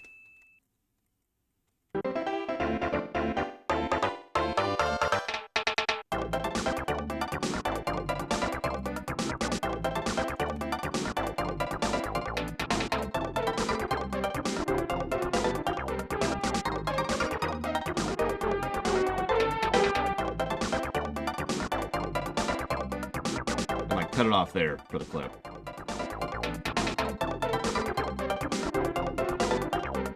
Who did the music for this game? Could someone Google who did the music for SMR for Mario Kart? I'm actually curious. Let's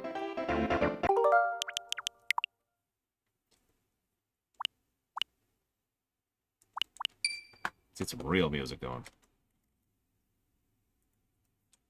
Soyo Oka. That sounds familiar. Yeah, she's done... What has she done? She's the... Ah, that's where I knew her name. She's the one who did all the rearrangements of Mario 1, 2, and 3's music for All-Stars on the SNES. Apparently that's it? Like, that's all she's worked on in the Mario franchise.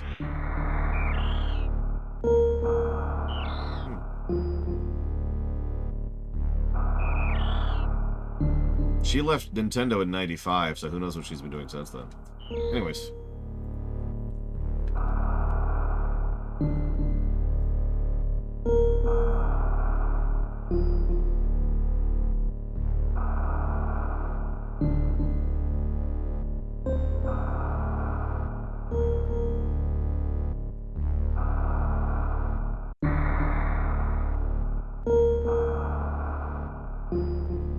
Yeah, we're just streaming Metroid. Sorry. Hey, Blue Fusion Volt.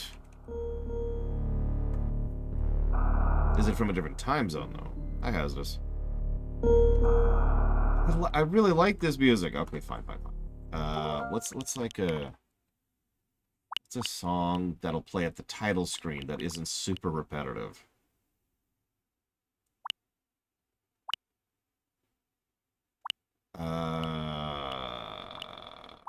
You know what?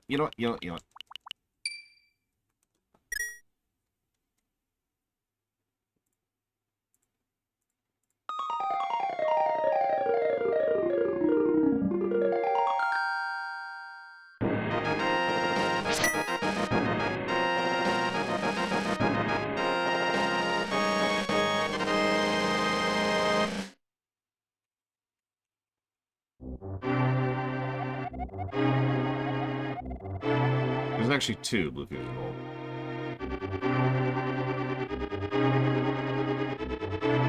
No, I haven't actually listened to Final Fantasy VI music since I did the review of the Pixel Remasters soundtrack.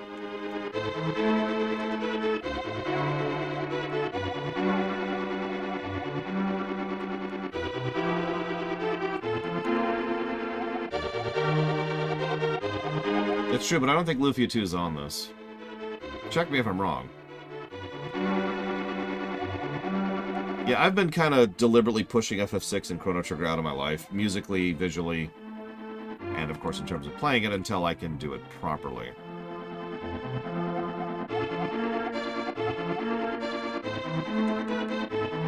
What, Bregman? Yeah, I figured. I was gonna say, Lufia is an abandoned franchise in more ways than one. Like, to my knowledge, the entire Lufia series is console locked. Like, the whole thing. Lufia 1 is console locked to the SNES. Lufia 2 is console locked to the SNES. Lufia 3 is console locked to the GBC. Lufia Remake is console locked to the DS. And nobody remembers the GBA one.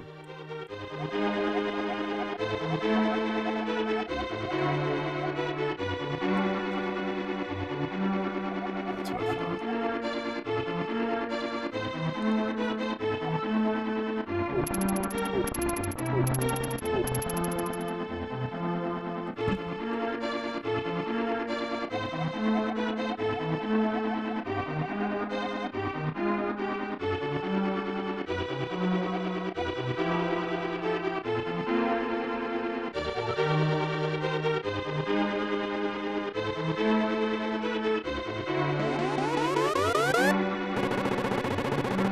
Makes you feel any better? I got very, very lost the first time I ever played this game. I'll share that story when we get there in the Zelda block.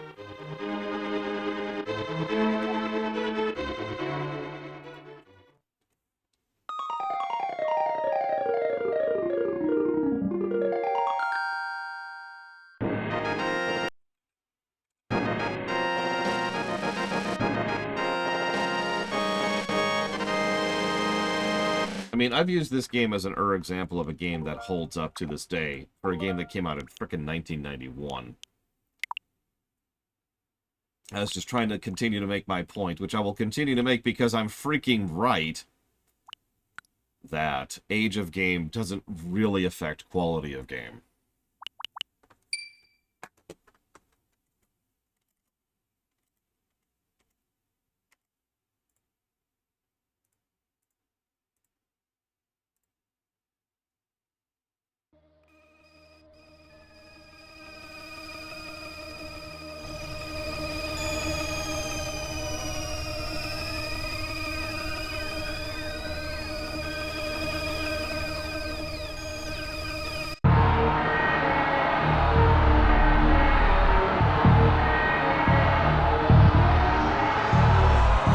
swear there's a more positive song after this. That's why I picked this.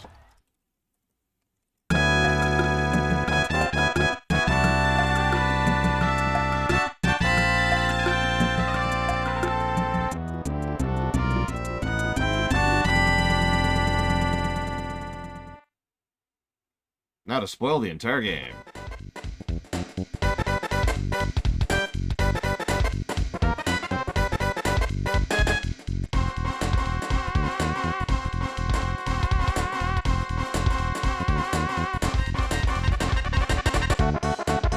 Probably not okay. It's not even funded yet.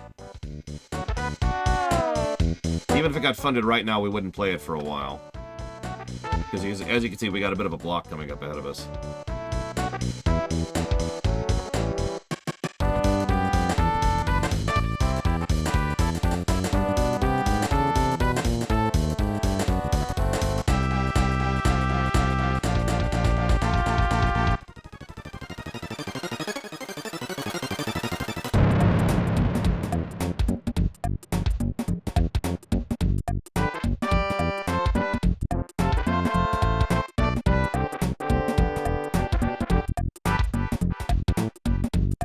We have a queue.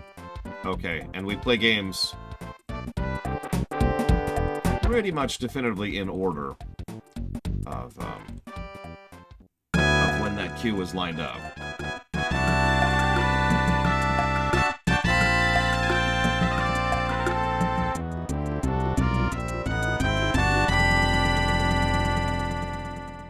Okay, someone requested Kirby.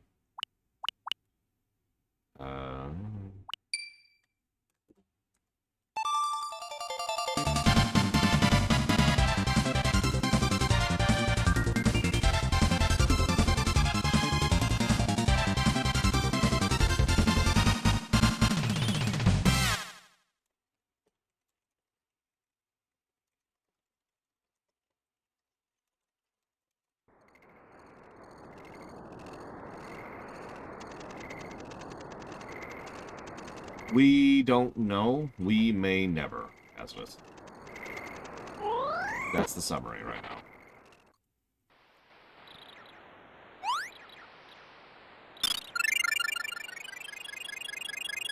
But it's not happening this week or anytime soon. It's not even on the queue right now.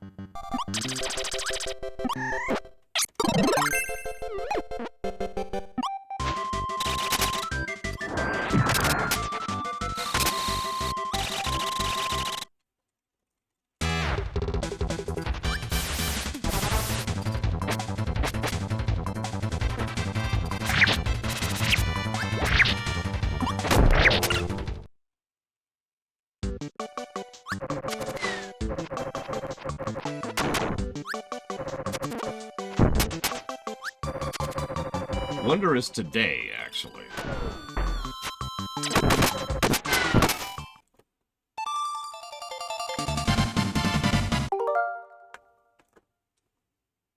I'm just gonna give up on those.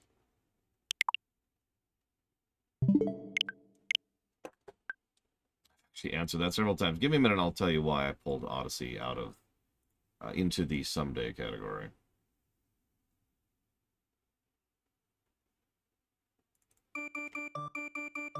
I mean, I don't really feel like spending another 2 days running around getting 100%ing the game just to access the special stages as to mean, so no. PFR always applies.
Actually, yes, Walker. Very, very, very few games are reasonable to 100%. There's a few Metroids. And then there's games where 100% isn't really a concept, so that doesn't even count.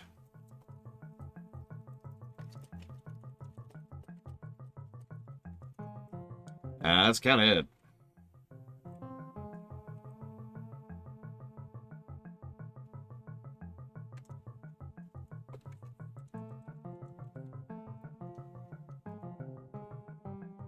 Yeah.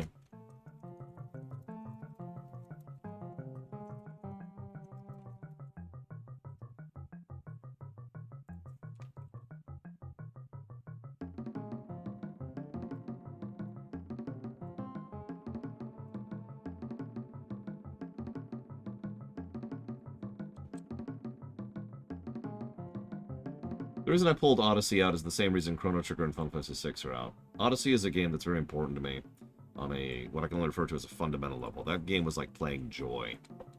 I know people like to speak in hyperbole and think, you know, The Last Jedi is the worst film ever made, but that's nonsense. But I speak without hyperbole when I say that that game was like playing joy. And I would like to save that for when I can enjoy that properly. Just like FF6 and just like Chrono Trigger. And Ride Hell Retribution.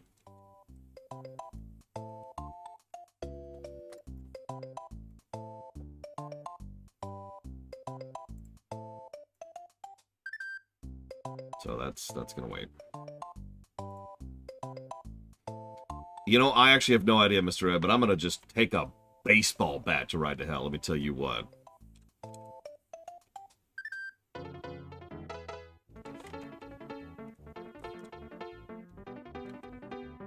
Like, that's gonna be cathartic. I've lore run to Ride to Hell Retribution. I actually am surprisingly familiar with that game. So I'm just gonna absolutely beat the crap out of that game, and it's gonna be fun. I hope y'all are looking forward to it.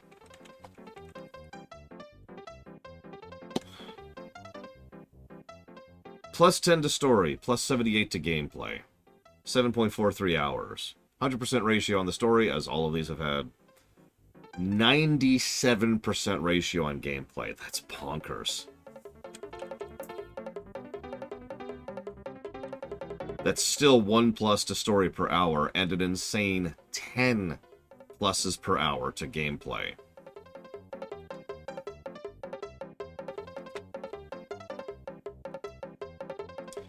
So I'm going to tell you 3 numbers. It's all the Mario games that have gone above 200, which I'm already giving away something there. So, Yoshi's Island is at the top, 290. Immediately below Yoshi's Island is Mario 3D World with 246, and below that is Galaxy 1 with 206. So there's your range. It's somewhere in here. So anybody who gets below 200, I'm sorry. Can I get a drum roll, please?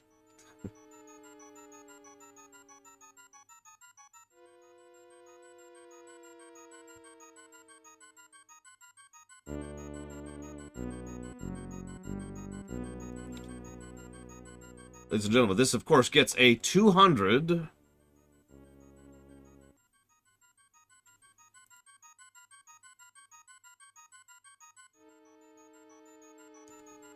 $58.38. That actually puts it in the number 2 slot. Just above 3D World, but it's substantially below Yoshi's. I believe that also means that Zlartek wins that one for guessing 260. I am vaguely amused that it still didn't beat Yoshi, but in hindsight, that makes perfect sense. Like, having just gone through them. So that's the Messenger, where is it? Messenger, Xenogears, and Dragon Quest 8. No, Pika. I'm not looking forward to finally being able to play Mario Odyssey. I hate Mario Odyssey and everything about it. Okay, Bowser, I take it back. I take it back. You were very close, Krenzler.